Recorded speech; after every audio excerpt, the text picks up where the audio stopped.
الشيطان الرجيم بسم الله الرحمن الرحيم ولا تقولن لشيء إني فاعل ذلك غدا إلا أن يشاء الله واذكر ربك إذا نسيت وقل عسى أن يهديني ربي لأقرب من هذا رشدا۔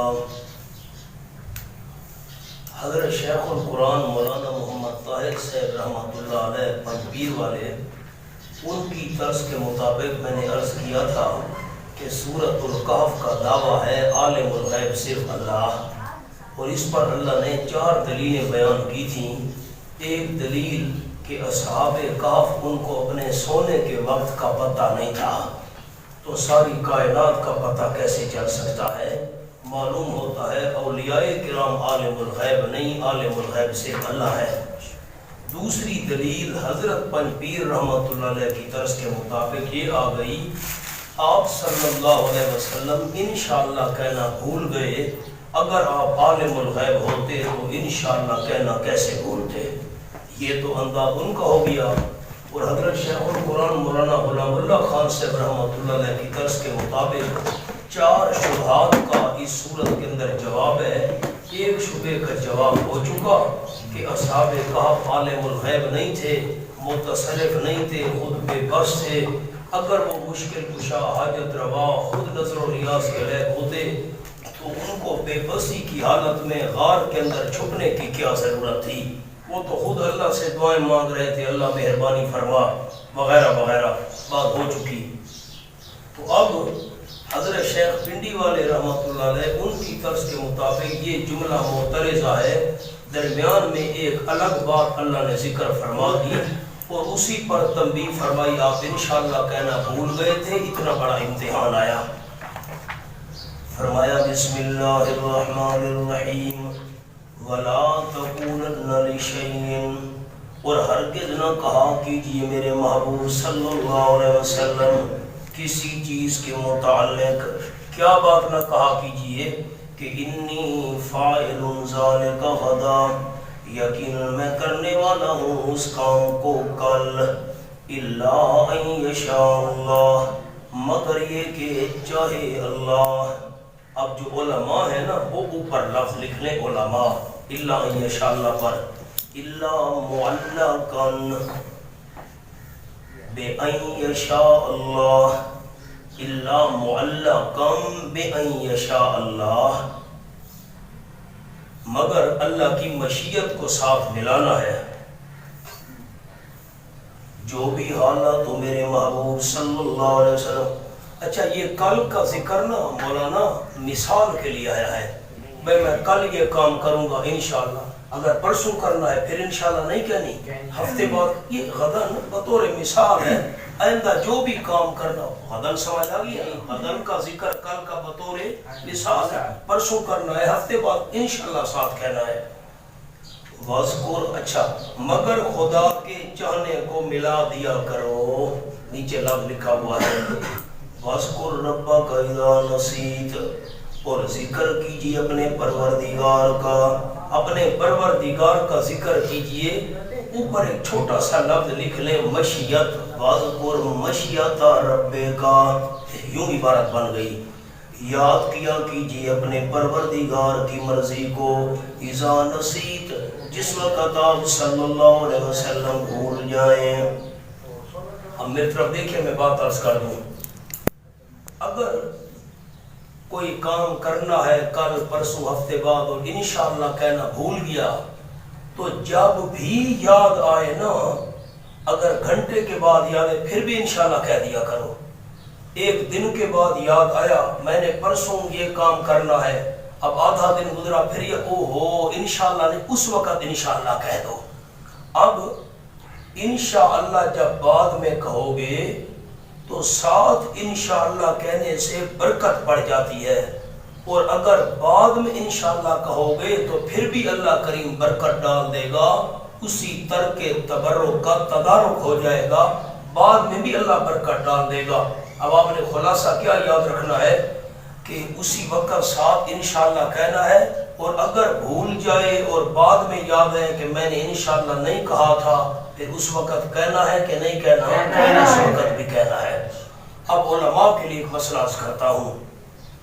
مسئلہ یہ ہے کہ حکم تبدیل کرنے کے لیے، حکم تبدیل ہونے کے لیے انشاءاللہ کا ساتھ ہونا ضروری ہے، متصل ہونا ضروری ہے۔ بڑے علماء کے لیے بات ہے۔ وہ کیسے؟ ایک آدمی نے طلاق اٹھائی اور ساتھ متصل انشاءاللہ کہہ دیا پچھلا حکم ختم، طلاق نہیں پڑے گی۔ ایک آدمی نے قسم اٹھائی اللہ کی قسم میں پانی نہیں پیوں گا، انشاءاللہ قسم ختم، لیکن انشاءاللہ متصل ہونا ضروری ہے، پھر پچھلا حکم ختم ہوگا۔ اگر گھنٹے 2-4 بعد یاد آیا انشاءاللہ کہنا، پھر یہ حکم کھڑا رہے گا، پھر یہ ختم نہیں ہوگا۔ یہ بات سمجھ آ گئی؟ اب میرے طرف دیکھیں سارے ساتھی، علامہ آلوسی رحمۃ اللہ علیہ نے ایک واقعہ لکھا ہے۔ وہ واقعہ یہ ہے کہ ایک عالم کو شوق پیدا ہوا کہ میں نے سنا ہے بغداد کے اندر بڑے بڑے علماء رہتے ہیں، اگر ہم بھی عالم ہیں میں جا کر چیک تو کروں کتنے وہ بڑے بڑے عالم ہیں۔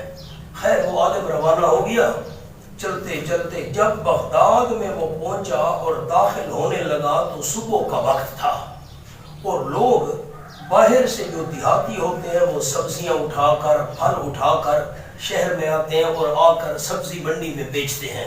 سبزی منڈی کو میں کہہ رہا ہوں سمجھانے کے لیے، خیر یہ بات میں نے روک دی۔ حضرت عبداللہ ابن عباس رضی اللہ تعالیٰ عنہ کا مسلک یہ ہے کہ اگر انشاءاللہ بعد میں بھی کہو نا، قسم اب اٹھائی ہے، انشاءاللہ ایک دن بعد کہہ دو، ہفتے بعد کہہ دو، حکم پھر بھی ختم ہو جائے گا۔ حضرت ابن عباس کا مسلک یہ ہے۔ امام ابو حنیفہ رحمۃ اللہ علیہ فرماتے ہیں کہ نہ، اگر بعد میں انشاءاللہ کہو گے تو وہ حکم ختم نہیں ہوگا، انشاءاللہ کا ساتھ ہونا ضروری ہے۔ اب فرق، شیعہ عالم کہتے ہیں کہ جب میں بغداد کے اندر داخل ہونے لگا نا، جو شہر کا دروازہ بڑا کہہ لو، تو 2 دیہاتی بندے عام آدمی سر پر سبزیاں لے کر نا شہر کے اندر بیچنے کے لیے جا رہے تھے، مولانا صاحب بھی ساتھ ساتھ۔ تو ایک سبزی بیچنے والا عام آدمی دوسرے کو کہتا جا رہا ہے، آج کل تو ہمارے مذاکرے ہوتے ہیں نا دنیا کی باتوں کے، سیاست ہے، یہ ہے وہ ہے، غلہ غیبت، تو اس دور میں جو لوگ بھی تھے نا وہ آپس میں علمی مذاکرے کیا کرتے تھے، علم کی گفتگو، دین کی گفتگو۔ ایک سبزی والا سبزی بھی اٹھائی ہوئی ہے، پھل فروٹ، اور دوسرے کہہ رہے یار یہ جو انشاءاللہ والی بات ہے نا، اگر بعد میں کہو تو حکم تبدیل نہیں ہوگا۔ بات امام ابو حنیفہ رحمۃ اللہ علیہ کی دل کو لگتی ہے۔ حضرت ابن عباس فرماتے ہیں کہ بعد میں کہو پھر بھی حکم ختم ہو جائے گا۔ بات یار یہ بات وہ دل کو لگتی ہے امام ابو حنیفہ صاحب والی، بعد میں انشاءاللہ کہو گے حکم ختم نہیں ہوگا۔ اب مولوی صاحب بھی ساتھ سن رہے ہیں، بھائی یہ بڑا عجیب مذاکرہ ہو رہا ہے۔ تو دوسرے بندے نے کہا بھائی کوئی دلیل کہ امام ابو حنیفہ رحمۃ اللہ کی بات دل کو لگتی ہے؟ تو اس سبزی بیچنے والے نے کہا اللہ نے فرمایا حضرت ایوب علیہ السلام کو، انہوں نے قسم اٹھائی تھی اللہ نے مجھے صحت دے دی میری بیوی، میں تجھے 100 ڈنڈے ماروں گا۔ اللہ نے جب صحت عطا کر دی، چشمہ جاری ہوا، پیتے گئے، اندر کی تکلیف ختم، غسل کرتے گئے، باہر کی تکلیف ختم۔ اب بیوی نے خدمت تو بڑی کی تھی، قسم بھی ایوب علیہ السلام نے اٹھائی ہوئی تھی، وہ قصہ ہے انشاءاللہ آئے گا سبق میں۔ تو اب اللہ نے فرمایا یوں کرو میرے پیغمبر، اس نے بڑی خدمت کی ہوئی ہے بیچاری نے، تو ایک جھاڑو لے لو، اس میں 100 تیلیاں ہوں اور ایک دفعہ اس کو مار لو، آپ کی قسم پوری ہو جائے گی۔ تو وہ سبزی بیچنے والا دیہاتی کہنے لگا اللہ یہ بھی تو فرما سکتا تھا انشاءاللہ کہہ دو قسم ختم۔ نہیں سمجھا؟ انشاءاللہ میرے پیغمبر کہہ دو پچھلی قسم ختم۔ اس کا مطلب ہے کہ ساتھ اگر کہو تو پھر تو حکم پر اثر پڑے گا، اور اگر بعد میں انشاءاللہ کہو تو حکم پر اثر نہیں پڑے گا۔ آؤ جی یہ آپ کو واقعہ سنا دیا۔ وَقُلْ عَسَىٰ أَن يَهْدِيَنِ رَبِّي لِأَقْرَبَ مِنْ هَٰذَا رَشَدًا، اور فرما دیجیے میرے محبوب صلی اللہ علیہ وسلم، میں کل کا معنی پورے قرآن میں ایسے کروں گا، تو کہ یہ کیا معنی ہے مولانا؟ آخر امام الانبیاء صلی اللہ علیہ وسلم کا مقام ہے، بڑے ادب و احترام سے معنی کرنا ہے۔ وَقُلْ، اور فرما دیجیے میرے محبوب صلی اللہ علیہ وسلم، عسا امید ہے ممکن ہے ان یہدین ربی کہ رہنمائی کر دے میرا پروردگار لأقرب من هذا رشدا. نیچے ایک لفظ لکھے ہوئے ہیں دلیل میری نبوت کی، میں سمجھاتا ہوں. لأقرب من هذا رشدا، وہاں سے زیادہ قریبی کے اس قصے سے راشدن ادوئے بھلائی کے. میرے طرف دیکھیں، تم مخالفین نے میری نبوت کے سچے ہونے کی دلیل یہ سمجھی ہے کہ اصحاب کہف کا قصہ ہمیں سنائے. تم دشمنوں نے میرے سچے ہونے کی یہ دلیل سمجھی ہے کہ یہ ہمیں اصحاب کو 3 سوال کیے تھے، تو ہو سکتا ہے اللہ اس سے بھی بڑی نشانی مجھے عطا کر دے نبوت کی. پھر کر سکتا ہے اللہ، یہ بھی نشانی ٹھیک ہے تم مانگ رہے ہو، اللہ چاہے اس سے بڑی نشانی کی رہنمائی کر دے، اللہ یہ بھی کر سکتا ہے. وَلَبِثُوا فِي كَهْفِهِمْ 300 سِنِينَ وَازْدَادُوا 9. اب ایک امر متفرع تھا یہ ولا تقولن، چونکہ قصے کے ساتھ اس کا تعلق تھا، آپ بھول گئے تھے، تو اس کے بعد اللہ کریم نے پھر اصل مضمون شروع کر دیا، قصے کو دوبارہ دہرا دیا، درمیان میں انشاءاللہ والی بات کہہ کر پھر اسی قصے کا تذکرہ. وَلَبِثُوا فِي كَهْفِهِمْ، اور وہ ٹھہرے رہے اپنی غار کے اندر 300 سنین 300 سال. وَازْدَادُوا 9. اب 9 زیادہ کیا مطلب؟ شمسی شمار کرو نا، شمسی یوں کہہ لو انگریزی سال، یہ جو ہمارا انگریزی سال ہے، انگریزی سال شمار کرو تو 309 سال بنتے ہیں. اور چاند والے شمار کرو نا، قمری چاند والے انگریزی شمار کرو تو بنتے ہیں 300 سال، اور چاند والے شمار کرو نا قمری، وہ بنتے ہیں 309 سال. کیونکہ ہمارا یہ جو اسلامی مہینہ ہے نا یہ چھوٹا ہوتا ہے نا، تو فرق پڑ جاتا ہے 1 صدی پر 3 سال کا، تو 3 صدیاں پھر 3 سال ساتھ ملاؤ. انگریزی سال چونکہ بڑا ہوتا ہے 300 سال، اور اگر قمری شمار کرو تو 309 سال. 309 سال تک سوئے رہے زمین کے اوپر، ہیں بھی نیند کی حالت میں. آس پاس کیا ہوتا رہا زندہ ولیوں کو پتہ نہیں ہے، وفات کے بعد سب کچھ کیسے پتہ ہوگا؟ قُلِ اللَّهُ أَعْلَمُ بِمَا لَبِثُوا. اب شبے کا جواب ہم نے دے دیا. اب 6 امور آئیں گے، قلم ہاتھ میں رکھنا، 6 امور اللہ فٹ کرے گا. یہ قُلِ اللَّهُ اس پر لکھ لیں. امر نمبر 1، انگریزی والا 1 2 لکھ لیں. امر نمبر 1، اگر یہ سن کر بھی اختلاف کریں تو، اوپر جملہ لکھا ہے یہ سن کر اگر اختلاف کریں تو فرما دیجئے میرے محبوب صلی اللہ علیہ وسلم اللہ عالم بما لبثوا، اللہ کریم خوب جانتا ہے بما اس مدت کو جتنی مدت وہ ٹھہرے رہے. بس اگر یہ سن کر 309 سال تک وہ ٹھہرے، اگر پھر بھی سننے والے اختلاف ہے، بس بھائی اللہ بہتر جانتے ہیں، بس باس نہ کرو میرے ساتھ. لَهُ غَيْبُ السَّمَاوَاتِ وَالْأَرْضِ. اب بڑا قیمتی جملہ نیچے لکھا ہوا ہے، نیچے دیکھیں نا، نتیجہ قصہ پڑھ رہے ہیں بیٹا، کیا لکھا ہے؟ نتیجہ قصہ کہ اصحاب کہف غیب دان نہ تھے اور غیبانہ حاجات میں متصرف بھی نہ تھے، اختیارات کے مالک. عالم الغیب بھی صرف اللہ ہے، سارے اختیارات کا مالک بھی صرف اللہ ہے. ان کو اپنے سونے کے وقت کا پتہ نہیں تھا، بے بس تھے، اللہ سے دعائیں مانگ رہے تھے، حفاظت کے محتاج تھے، خود وہ مشکل کشا کیسے بن سکتے ہیں. لہو غیب السماوات. تو میری طرف دیکھیں نا، 2 جزیں ہو گئے اس قصے کی. ایک عالم الغیب صرف اللہ ہے، اصحاب کہف نہیں، اور سب کچھ کرنے والا اختیارات کا مالک متصرف بھی صرف اللہ ہے، وہ اختیارات کے مالک بھی نہیں تھے. یہ دونوں جزیں آ رہی ہیں. لہو غیب السماوات والارض، اللہ ہی کے لیے غیب آسمانوں کا اور زمین کا. مولانا آپ ایک عجیب بات اور عرض کرتا ہوں، یہ 603 صفحہ دیکھیں نا، بالکل آخری سطرے.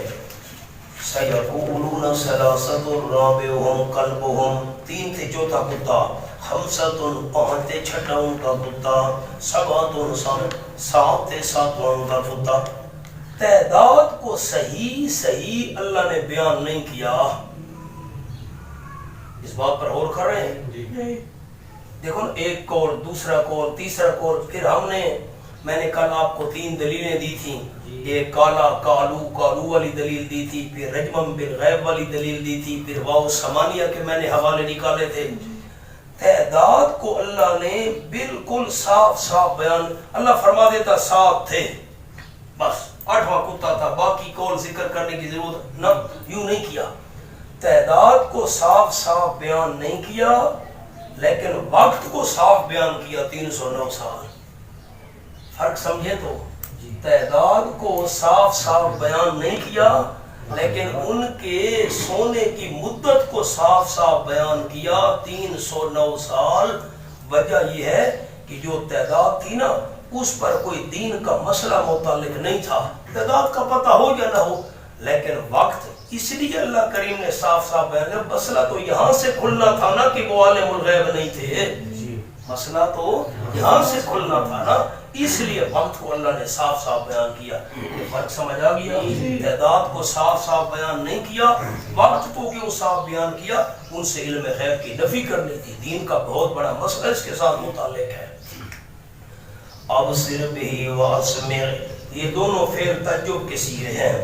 واہ واہ سننے والا ہے اللہ، واہ واہ کتنا خوب سننے والا ہے اور دیکھنے والا ہے اللہ۔ ابصر بہ واسمع، واہ واہ دیکھنے والا ہے اللہ، خوب دیکھنے والا ہے اللہ، واسمع واہ واہ سننے والا ہے، خوب سننے والا ہے اللہ۔ ما لہم من دونہ من ولی، اب یہ دوسری جز آ گئی کہ وہ خود متصرف اور مختار اور اختیارات کے مالک نہیں تھے، اختیارات کا مالک بھی صرف اللہ ہے۔ ما لہم من دونہ، نہیں واسے ان کے اللہ کریم کے سوا، من ولی کوئی مختار۔ شاہ صاحب نے معنی کیا، شاہ عبد القادر رحمۃ اللہ علیہ نے ولی کا معنی مختار، اختیارات رکھنے والا، متصرف، اصحاب کا متصرف اور اختیارات رکھنے والے نہیں تھے۔ فرمایا وَلَا يُشْرِكُ فِي حُكْمِهِ أَحَدًا، حکم کا معنی مفسرین نے غیب کیا، نیچے حوالہ لکھا ہوا ہے، فی حکم غیب ہی، خازن کا والا، اور نہیں شریک کرتا اللہ کریم اپنے حکم میں، یعنی اپنے غیب میں، احدن کسی ایک کو، کائن من کانا جو بھی ہو، روح المانی کا حوالہ۔ ایک امر ہو گیا بیان، اب خیال، وَاتْلُ مَا أُوحِيَ إِلَيْكَ مِنْ كِتَابِ رَبِّكَ، اس پر لکھ لیں چھوٹا سا اوپر نیچے امر دوم، امر نمبر 2، 6 امور آ رہے ہیں، اللہ فٹ کر رہا ہے۔ وَاتْلُ مَا أُوحِيَ إِلَيْكَ مِنْ كِتَابِ رَبِّكَ، اوپر لکھا ہے دلیل وحی۔ مولانا دلیل وحی اصطلاحات میں پڑھا تھا کہ یہ مسئلہ میں اپنی طرف سے بیان نہیں کر رہا، اللہ کا حکم ہے۔ میرے محبوب صلی اللہ علیہ وسلم اتلو ما، تلاوت کرتے رہیے۔ اب اتلو کا معنی نا امر ایجادی والا نہیں کرنا، تلاوت کر، پہلے آپ نہیں کر رہے تھے اب کر، نہ تلاوت جو آپ کرتے آ رہے ہیں اس تلاوت کو جاری رکھیے، یہ امر ابقائی ہے، اس کام کو باقی رکھیے۔ وَاتْلُ مَا أُوحِيَ، اس کے نیچے ایک جملہ بھی لکھا ہوا ہے، روح المانی کا حوالہ، لازم تلاوت ذالک علی اصحابک، اپنے ساتھیوں پر اس کی تلاوت لازم کیجئے، سناتے رہیے، پڑھتے امر، یہی پڑھ پڑھ کر سنائیے۔ اوپر لکھے امر ابقائی ہے، ایجادی نہیں ہے، علماء سمجھیں گے۔ میرے پیغمبر جیسے یہ مسئلہ آپ بیان کر رہے ہیں، عالم الغیب صرف اللہ، سارے اختیارات کا مالک صرف اللہ، اسی کو تلاوت کرتے رہیے، اس مسئلے کا بیان نہیں چھوڑنا، تلاوت کرتے رہیے۔ ما اوحی الیک، جو وحی کی گئی ہے آپ صلی اللہ علیہ وسلم کی طرف آپ کے پروردگار کی کتاب میں سے، لا مبدل لکلماتہ، قلم ہاتھ میں بڑے علماء، لا مبدل لکلمات، کلمات کے نیچے لکھ لیں آیات توحید، نہیں کوئی تبدیل کرنے والا اللہ کے کلمات کو، یعنی آیات توحید کو، توحید والی آیات کو کوئی بھی تبدیل نہیں کر سکتا، یہ ایسی ہی رہیں گی۔ احکام کے اندر تبدیلی ہوتی رہی، لیکن توحید کی آیات کے اندر کوئی تبدیلی نہیں ہے، نہ کوئی تبدیل کر سکتا ہے۔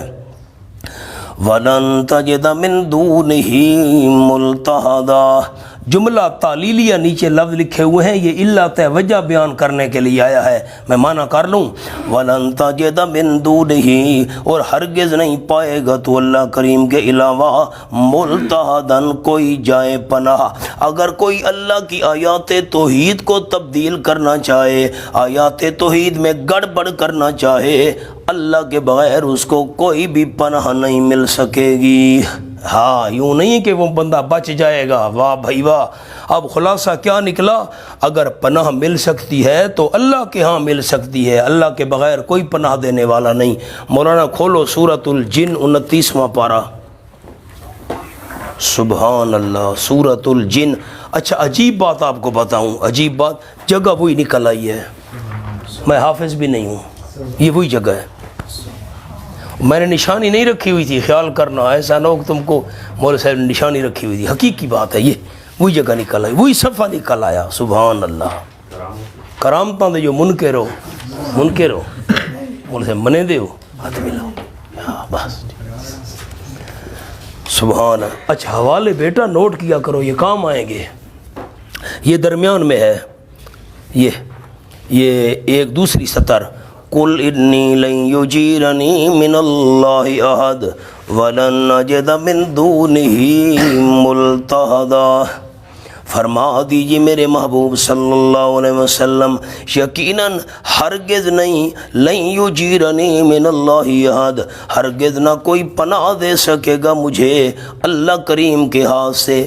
من اللہ اوپر ید لکھا ہوا ہے، یہ تو سبق میں تفصیل آئے گی، اللہ کے ہاتھ سے ہرگز کوئی بھی مجھے پناہ نہیں دے سکے گا، کوئی بچانے والا نہیں۔ وَلَن نَجِدَ مِن دُونِهِ مُلْتَحَدًا، اور ہرگز نہیں پاؤں گا میں اللہ کریم کے علاوہ کوئی جائے پناہ۔ ملتحدہ، یہ الفاظ آپ کو دکھانے تھے، اللہ کے بغیر کوئی جائے پناہ نہیں ہے، پناہ دینے والا صرف اللہ ہے۔ او مولانا وَاصْبِرْ نَفْسَكَ، وَاصْبِرْ پر لکھنے امر نمبر 3، 6 امور آ رہے ہیں، امر نمبر 3 وَاصْبِرْ، تسلی، اور میرے محبوب صلی اللہ علیہ وسلم وَاصْبِرْ نَفْسَكَ مَعَ الَّذِينَ يَدْعُونَ رَبَّهُمْ بِالْغَدَاةِ وَالْعَشِيِّ، چمٹائیے رکھیے اپنی جان کو، چمٹائے رکھو میرے محبوب اپنی جان کو، مَعَ الَّذِينَ يَدْعُونَ رَبَّهُمْ، ان لوگوں کے ساتھ جو پکارتے رہتے ہیں صرف اپنے پروردگار کو۔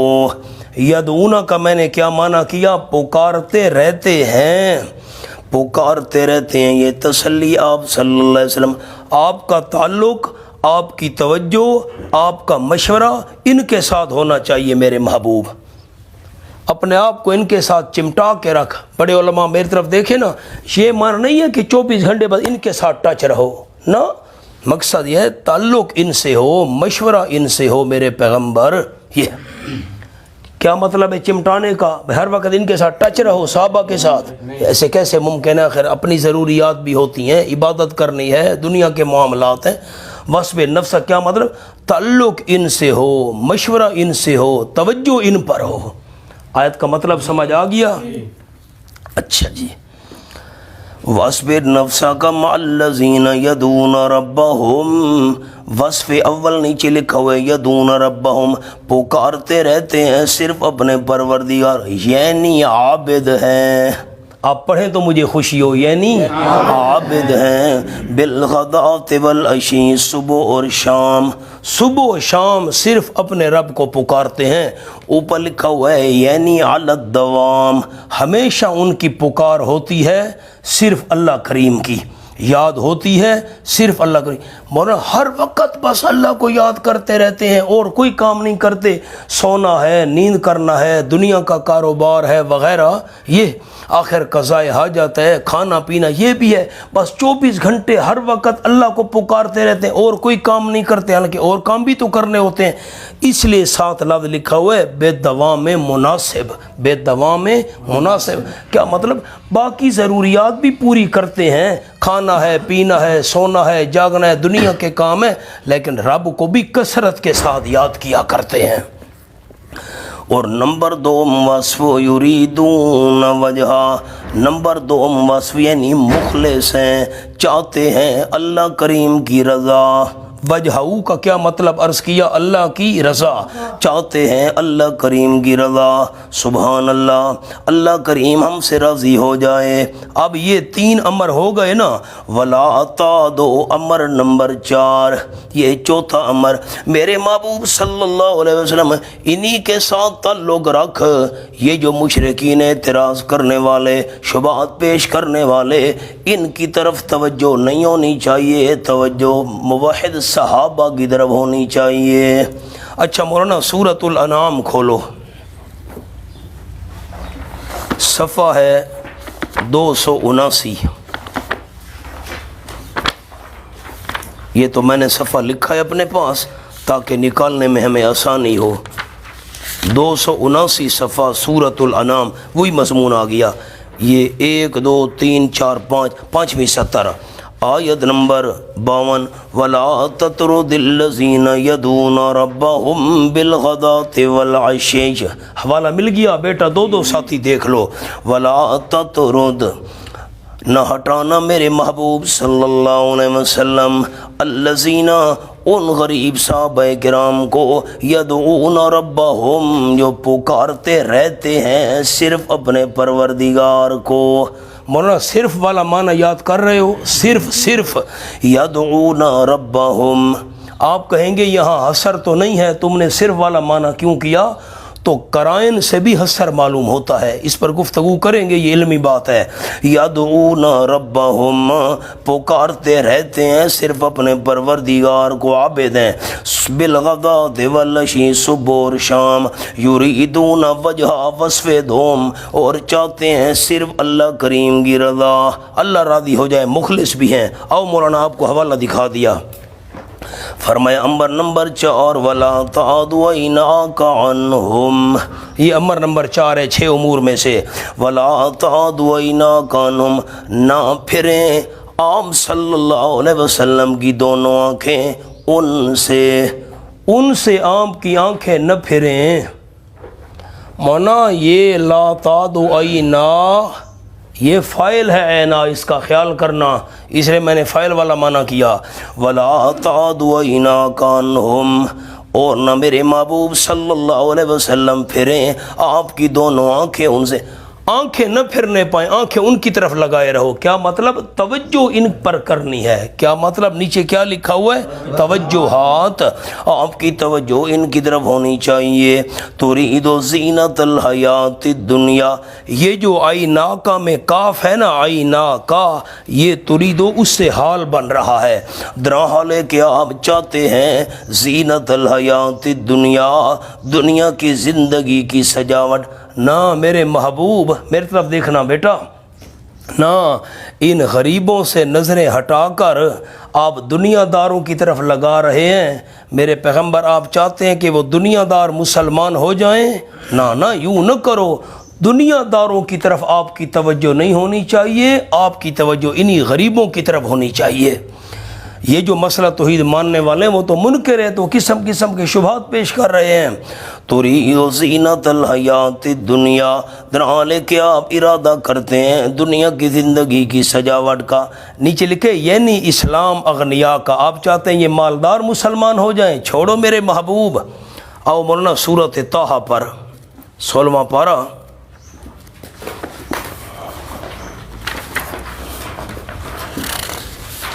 یہ صفحہ بالکل آخری صفحہ ہے 16ویں پارے کا، صفحہ 654، پہلی سطر، صفحہ 654۔ ولا تمدن عینیک الی ما متعنا بہ، اب عینیک آیا ہے، یہ مفعول ہے، اب معنی مفعول والا کریں گے۔ ولا تمدن عینیک، ہرگز نہ لمبا کرنا میرے محبوب صلی اللہ علیہ وسلم اپنی دونوں آنکھوں کو الی ما متعنا بہ، طرف اس کے جو نفع دیے ہم نے اس کے ساتھ، ازواجن، کئی قسم کے کافروں کو، کئی قسم کے کافروں کو نفع دیا، کوٹھیاں، بلڈنگیں، مال، گاڑیاں، پیسہ، زمینیں۔ میرے محبوب آنکھوں کو لمبا بھی نہیں کرنا اس طرف۔ منہم کئی قسم کے کافروں کو ان میں سے زہرت الحیات الدنیا یہ دنیا کی زندگی کی سجاوٹ اور زینت ہے. یہ تو دنیا کیا چیز ہے بیٹا میری طرف دیکھنا. حدیث پاک میں آیا اگر سارے لو کانت الدنیا تعدل عند اللہ جناح بعوضہ اگر ساری دنیا اللہ کریم کے نزدیک ایک مچھر کے پر کے برابر بھی ہوتی نا اللہ کسی کافر کو پانی کے گھونٹ بھی نصیب نہ کرتا. دنیا کیا چیز ہے دنیا.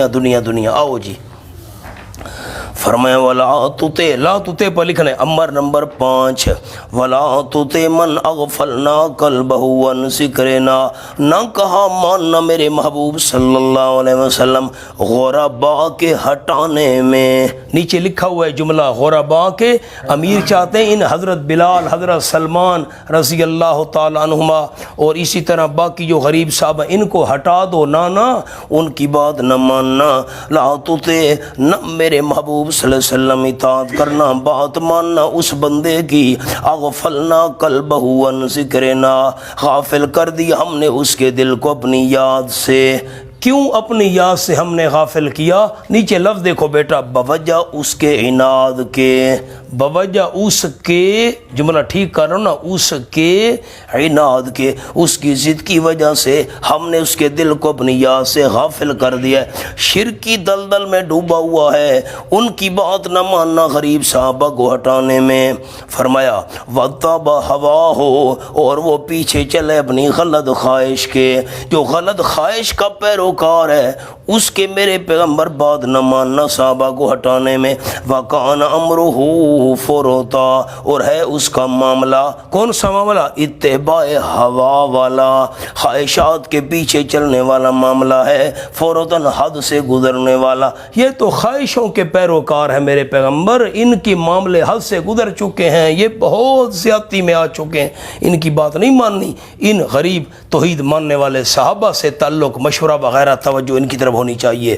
وَقُلِ الْحَقَّ امر نمبر 6 امور میں سے چھٹا امر آ گیا وَقُلِ الْحَقَّ. مولانا یہ جو ہے نا کل اور حق سے پہلے مبتدا محذوف ہے عبارت تھی هو الحق. عبارت کیا تھی؟ ہوا مبتدا الحق اس کی خبر کل هو الحق. عبارت یوں تھی کل فرما دو میرے محبوب صلی اللہ علیہ وسلم. بڑے علماء ہوا لکھ لو یاد رہے گا آپ کو. چا پی حافظ ختم ہی آج کل. ہاں جی وَقُلِ الْحَقَّ فرما عبارت کیا تھی کل هو الحق ہوا مبتدا محذوف ہے. فرما دیجیے میرے محبوب صلی اللہ علیہ وسلم وہ حق ہے تمہارے رب کی طرف سے. منکرین کو یہ بات کہتے رہو یہ بات سچی ہے تم مانو یا نہ مانو. اچھا حق سے کیا مراد ہے؟ نیچے لکھا ہے قال الزہاق هو التوحید ایک قول. دوسرا قال المقاتل عبارت ٹھیک بھی کر لگا قال مقاتل وہ کاتب سے اکٹھا لکھا گیا هو القرآن. اب حق کے دو معنی ہم نے کر دیے. ایک معنی قل الحق من ربکم توحید سچ ہے تمہارے رب کی طرف سے. مسئلہ توحید سچا ہے. نمبر 2 قرآن سچا ہے. میرے محبوب منکرین کو کہتے رہو توحید حق ہے قرآن حق ہے تم مانو یا نہ مانو تمہاری مرضی. فمن شاء فلیؤمن تخویف اخروی آخرت کا ڈراوا. سبحان اللہ. فمن شاء فلیؤمن ایک لفظ بڑے علماء کو لکھوانا ہے. فمن شاء پر قلم بیٹا ہاتھ میں. مراد استغنا عربی والے عربی میں لکھے اردو والے اردو میں لکھے بے پرواہی. مراد بے پرواہی استغنا. فمن شاء فلیؤمن پر جو بندہ چاہے پس چاہیے کہ ایمان لے. جو چاہے ایمان لے اس کی مرضی. میں اللہ کو کوئی پرواہ نہیں ہے. وہ ایمان لے آئے گا تو میں اللہ کا فائدہ ہے نہ اگر کوئی کفر کرے گا تو میں اللہ کا نقصان ہے نہ. فمن یہ مراد کیا ہے استغنا بے پرواہی. فمن شاء فلیؤمن پر جو بندہ چاہے پس چاہیے ایمان لے آئے اور جو بندہ چاہے فلیکفر پر چاہیے کہ کفر کرے انکار کرے. اگر کوئی کفر کرے گا تو میں اللہ کا کیا نقصان ہے میں تو بے پرواہ ہوں. انا اعتدنا للظالمین نارا. ساتھی میری طرف دیکھیں میں ایک نئی بات عرض کرنا چاہتا ہوں. قرآن مجید میں اللہ 3 طریقوں سے مسئلہ سمجھاتا ہے. خیال کرنا 3 طریقوں سے. نمبر 1 نہیں مانو گے. نمبر 1 تمہیں دولت پر ناز ہے نا مال پر فخر ہے، جائیداد پر فخر ہے، دنیا کچھ نہیں ہے۔ ایک منکرین کی حضرت مولانا حسین علی صاحب رحمۃ اللہ علیہ فرماتے تھے 3 طریقے ہیں اصلاح کے۔ ایک طریقہ جس دنیا پر تمہیں غرور ہے، فخر ہے، نہ دنیا کچھ نہیں ہے۔ ایک تو اللہ دنیا کی قلت بیان کرے گا، دنیا کی حقارت بیان کرے گا، دنیا کا فنا ہونا بیان کرے گا۔ جتنا بات کو لمبا کرو، خلاصہ دنیا کی قلت و حقارت بیان کرنا۔ ایک طریقہ کیا ہے؟ دنیا کی قلت و حقارت، دنیا کچھ نہیں ہے، دنیا حقیر ہے، دنیا کیا ہے یہ جس پر تم مغرور ہو کر مسئلہ نہیں مانتے۔ اور دوسرا منکرین کی اصلاح کا طریقہ، میں اللہ دنیا میں پکڑوں گا۔ دیکھو قوم سمود کو پکڑا، عاد کو پکڑا، قوم لوط کو پکڑا، وغیرہ وغیرہ، دنیا میں پکڑوں گا۔ اور نمبر 3، آخرت میں بھی نہیں چھوڑوں گا، آخرت میں بھی سزا دوں گا۔ یہ 3 طریقے۔ اب ایک طریقہ آ گیا، اِنَّا أَعْتَدْنَا لِلظَّالِمِينَ نَارًا، اس پر آپ کے بعد عنوان لکھا ہوا ہے منکرین کی اصلاح کا طریقہ سوم۔ مولانا پڑھو تو مجھے خوشی ہو۔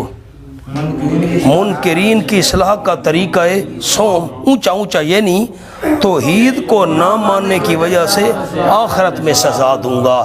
ایک طریقہ دنیا قلیل اور حقیر ہے، دنیا کچھ نہیں۔ دوسرا طریقہ دنیا میں پکڑوں گا، مان لو۔ تیسرا طریقہ آخرت میں عذاب دوں گا۔ یہ تیسرے طریقے کا ذکر آ گیا۔ اِنَّا أَعْتَدْنَا لِلظَّالِمِينَ نَارًا، یقیناً ہم نے تیار کی ہے ظالموں کے لیے آگ، نارن آگ۔ کون سی آگ؟ احاطہ بہم سرادقہا، گھیرا کر لیں گی ان کافروں کا۔ بہم، یہ جو ہم ضمیر ظالمین کی طرف جا رہی ہے، احاطہ کر لیں گی ان ظالموں بے ایمانوں کا کیا چیز؟ سرادقہا، کناتیں اس آگ کی۔ یہ جو نحوی علماء سرادقہا، ہا جا رہی ہے نارن کی طرف، بہم میں ہم ضمیر جا رہی ہے ظالمین کی طرف۔ پھر میں منع کرتا ہوں، اِنَّا أَعْتَدْنَا لِلظَّالِمِينَ، یقیناً ہم نے تیار کیے واسطے ظالموں کے آگ۔ احاطہ بہم، گھیرا کر لیں گی ان ظالموں کا، سرادقہا، کناتیں اس آگ کی۔ لکھا ہے کناتیں جو وہ بھی آگ کی بنی ہوئی ہیں۔ میری طرف دیکھیں نا، یہ شادیاں ہوتی ہیں نا، کوئی خوشی غمی، تو ہم چاروں طرف کنات لگا دیتے ہیں۔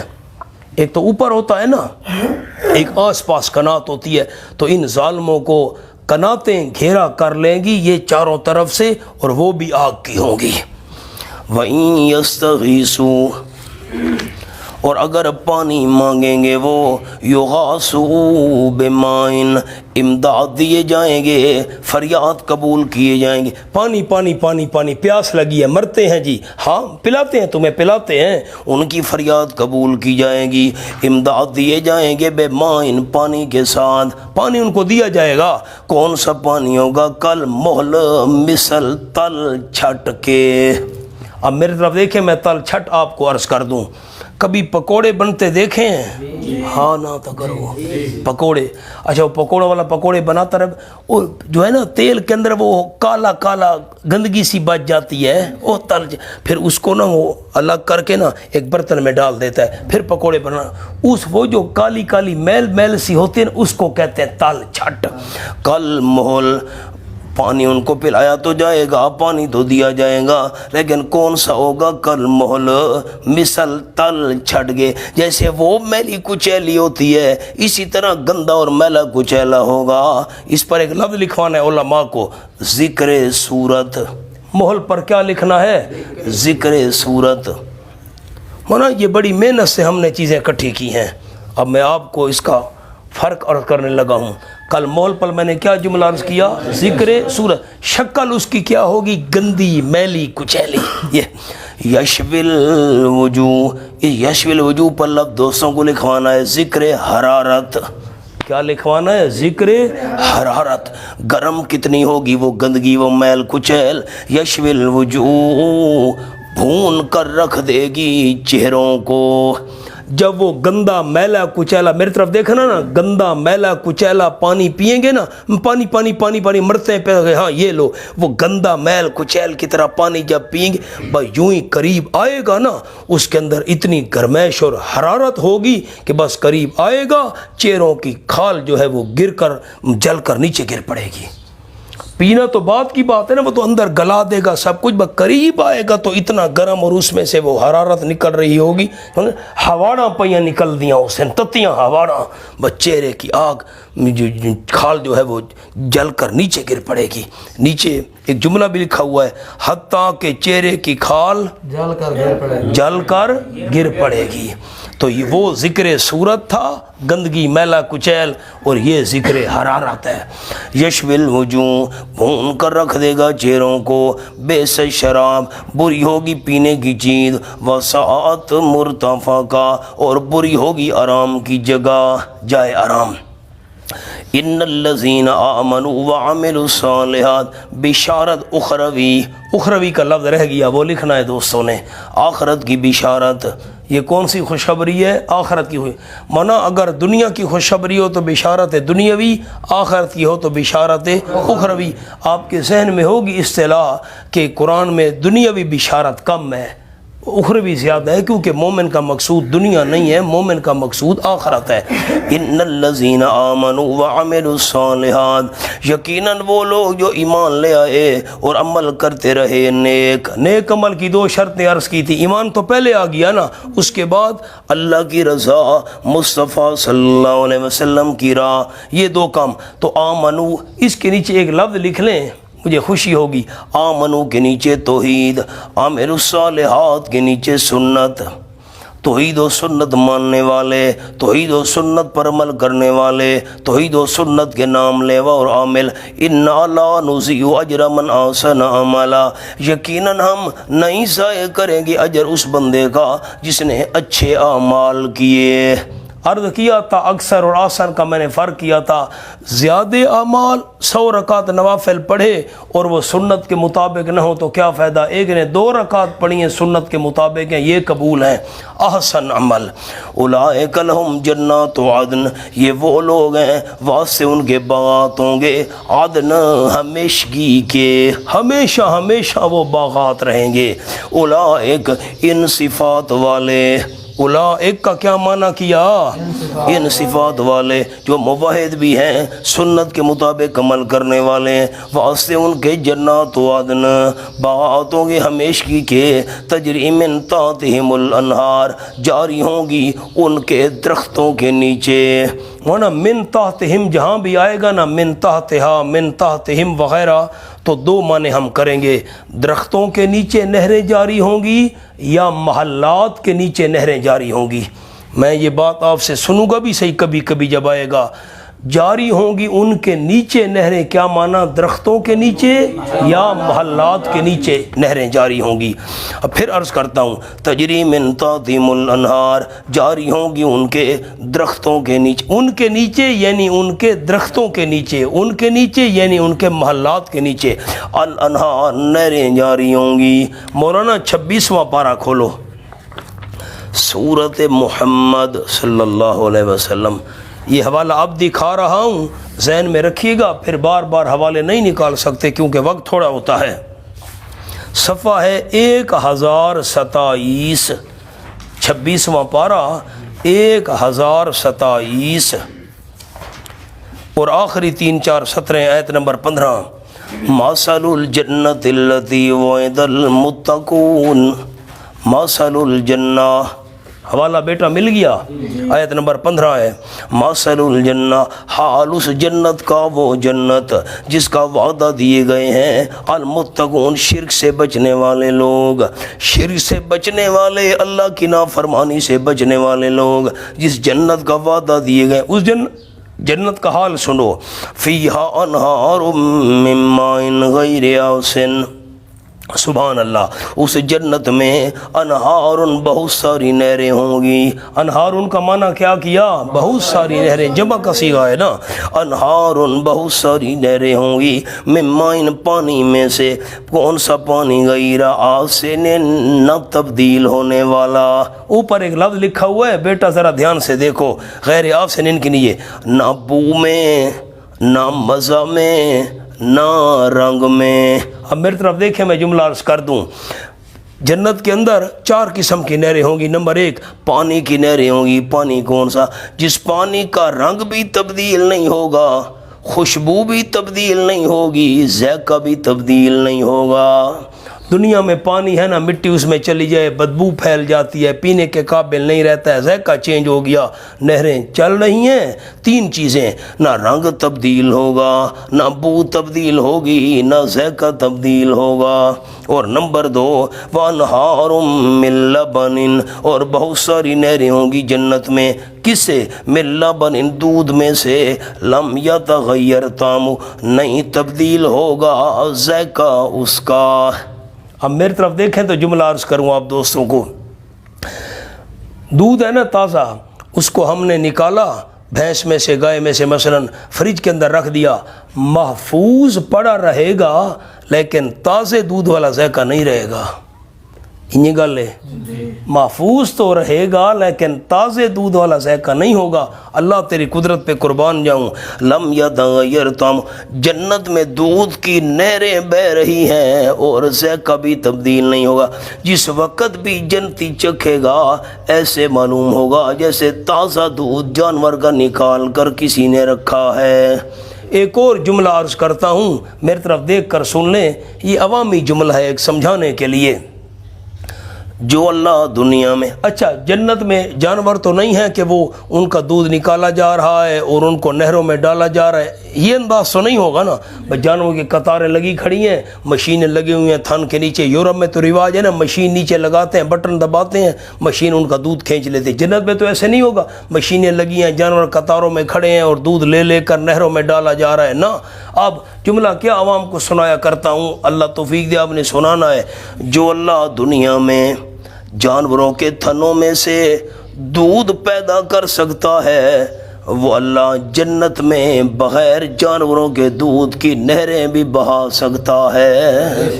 فرمایا نمبر 3، وَانْهَارٌ، اور بہت ساری نہریں ہوں گی، من خمر، شراب میں سے، کون سی شراب؟ لذت للشاربین، لذیذت کے بجائے لذت فرمایا مبالغے کے لیے، لذت للشاربین، بہت مزہ دینے والی ہوگی پینے والوں کو۔ وہ دنیا والی گندی شراب نہیں ہوگی بدبودار، نشہ چڑھ جائے بندے کو ہوش ہی نہ رہے نا۔ جتنا بندہ زیادہ پیتا جائے گا دل صاف ہوتا جائے گا، شراب طہور۔ نمبر 4، وَانْهَارٌ مِّنْ عَسَلٍ مُّصَفًّى، اور بہت ساری نہریں ہوں گی شہد میں سے، شہد بھی کون سا؟ مصفہ، صاف کیا ہوا میل کچیل سے۔ اب جب بھی اس قسم کی مولانا آیت آئے گی میری طرف دیکھنا بیٹا، میں آپ سے پوچھوں گا، آپ نے مجھے 4 بتانا ہے۔ کیا؟ جنت کے اندر درختوں کے نیچے، محلات کے نیچے نہریں ہوں گی، کتنی قسم کی نہریں؟ آپ کا جواب ہونا چاہیے 4۔ کتنی قسم کی نہریں؟ 4۔ پانی کی نہریں 1، دودھ کی نہریں 2، شراب طہور کی نہریں 3، شہد کی نہریں 4۔ منہ میں پانی تو آ گیا، شہد ماکھی دیاں نہریں ہیں جی۔ آؤ مولانا، 4 قسم کی نہریں، سورت محمد آیت نمبر 15، حوالہ بھی یاد ہو جائے آپ کو، سورت محمد صلی اللہ علیہ وسلم آیت نمبر 15، 4 قسم کی نہریں۔ آئیں سبق پر۔ اب ایک اور بڑی عجیب بات آنے والی ہے، یحلون فیہا من اساور من ذہب، پہنائے جائیں گے وہ جو موحد ہوں گے، سنت پہ عمل کرنے والے، یحلون پہنائے جائیں گے، فیہا ان باغات من اساور، کنگنوں میں سے، کنگن پہنائے جائیں گے، من ذہب، سونے میں سے، سونے کے بنے ہوئے کنگن۔ آؤ جی مولانا میری طرف دیکھو تو ایک بات عرض کروں، دنیا میں مرد کنگن پہن لے تو عجیب نہیں لگے گا؟ ہاں نہ ہی نہیں کریں گے، کنگن جو پاتی ودا ہوئے تھا عجیب نہیں لگے گا؟ تو جنت میں مرد کنگن پہنائے، ان کو کنگن سونے کے، تو علماء نے لکھا ہے کہ جنت کو دنیا پر قیاس نہیں کرنا، جنت کو دنیا پر قیاس، یہاں تو مرد کنگن پہن لے تو عجیب لگے گا، لیکن وہاں دنیا پر قیاس نہ کرو جنت کو۔ اچھا ایک اور بڑی عجیب بات کرنی ہے، یہاں کیا فرمایا؟ من اساور من ذہب، ان جنتیوں کو کنگن پہنائے جائیں گے سونے کے۔ کس کے کنگن پہنائے جائیں گے؟ سورۃ الدہر کھولو جی، 1170 صفحہ ہے۔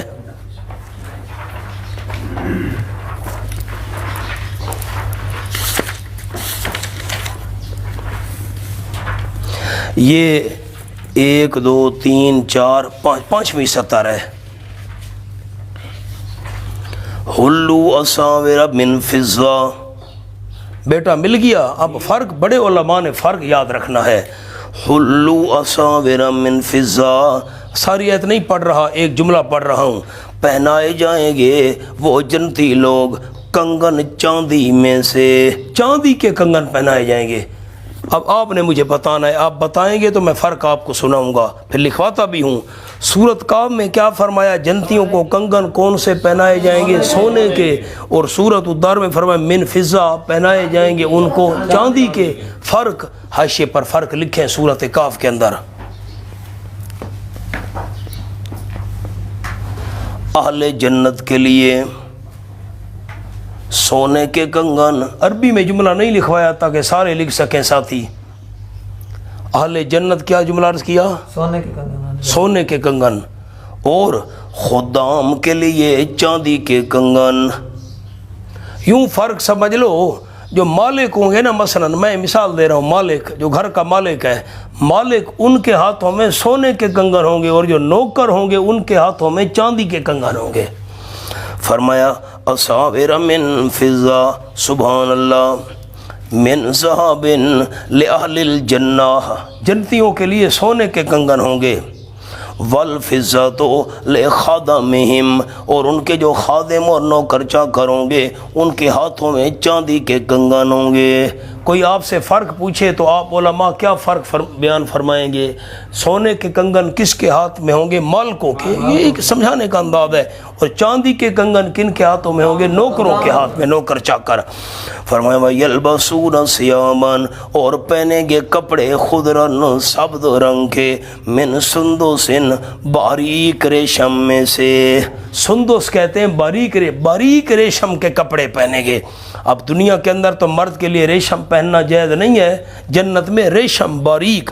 وَإِسْتَبْرَقَ، اور موٹے ریشم میں سے، باریک ریشم کے کپڑے، موٹے ریشم کے کپڑے، خضرن، سبز رنگ، متقین فیہا، ٹیک لگانے والے ہوں گے ان باغات میں، علی الارائک، پرتکلف پلنگوں پر. میں نے ارائک کا کیا معنی کیا؟ پلنگ. معنی ہمارے پرانے علماء معنی کرتے تھے تختوں پر. معنی ٹھیک ہے، میں تردید نہیں کر رہا، خیال کرنا. تختہ وہ ذرا پرانا لفظ ہو گیا، ہوں نواں لفظ بندہ کڈھیا نا، پلنگ. ٹھیک، او ہو پلنگ بھی پرانا ہو گیا. بیڈ، ہاں نہ صوفہ تھا بھائی شے نا جی. بیڈ صوفہ تو الگ ہوتا ہے نا. بیڈ پہلے لفظ تھا تختہ. مانا ٹھیک ہے، یوں کو مولوی صاحب تردید کر رہا ہے، بزرگ تھے ہمارے لیے. وہ اس دور میں تو پلنگ کا لفظ نہیں تھا، پھر آ گیا پلنگ. ہوں سادہ تواڈا دور آ گیا، ہوں آ گیا نا بیڈ. فرمایا متقین فیہا علی الارائک، ٹیک لگانے والے ہوں گے فیہا ان باغات میں، علی الارائک، پرتکلف تختوں پر، پلنگوں پر، بیڈوں پر. نعم الثواب، کتنا اچھا بدلہ ہے. وحسنت مرتفقہ، اور کتنی اچھی جائے آرام ہے. سبحان اللہ. مولانا اب ایک اور فرق عرض کرتا ہوں. امام رازی رحمۃ اللہ نے فرق کیا، بڑے علماء کے لیے ہے. یہ یحلون مجہول کا صیغہ ہے. دور حدیث والے ساتھی، یحلون مجہول اور یلبسون معلوم کا صیغہ ہے. فرق ہے نا. یحلون مجہول ہے، صرف ہی بھلائی بیٹھے ہو دورے تو بعد. یحلون مجہول ہے اور یلبسون معلوم کا صیغہ ہے. اس میں فرق کیا ہے؟ جملہ لکھ لو.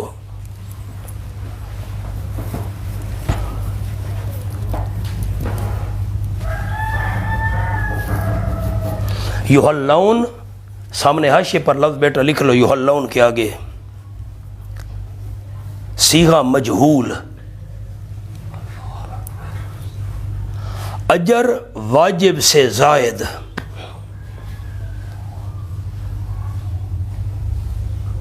اور یلبسون صیغہ معلوم، اشارہ اجر واجب.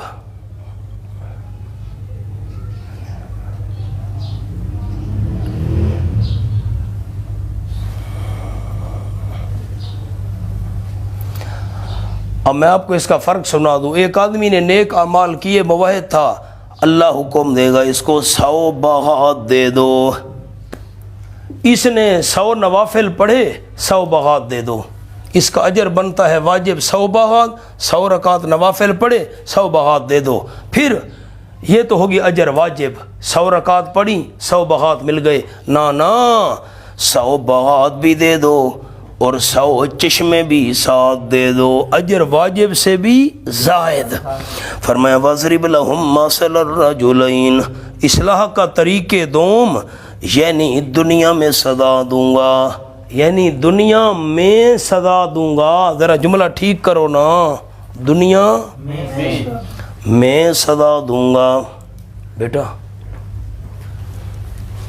دنیا میں سزا دوں گا۔ مولانا 3 طریقے یاد ہیں اصلاح کے، دنیا قلیل اور حقیر ہے، دنیا کچھ نہیں ہے، نمبر 2 دنیا میں پکڑوں گا، نمبر 3 آخرت میں عذاب دوں گا۔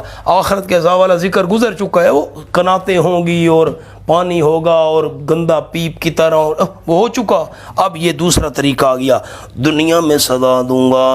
وَاضْرِبْ لَهُمْ مَثَلَ الرَّجُلَيْنِ، مولانا مجھے لطف نہیں آ رہا، حاشیے پر اس کے سامنے لکھو، منکرین کی اصلاح کے 3 طریقے، عنوان لکھو نا جلدی جلدی، منکرین کی اصلاح کے 3 طریقے۔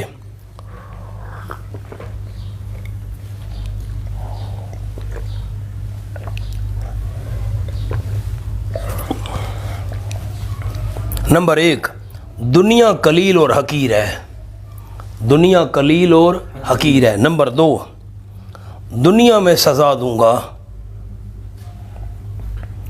نمبر 3، آخرت میں پکڑوں گا۔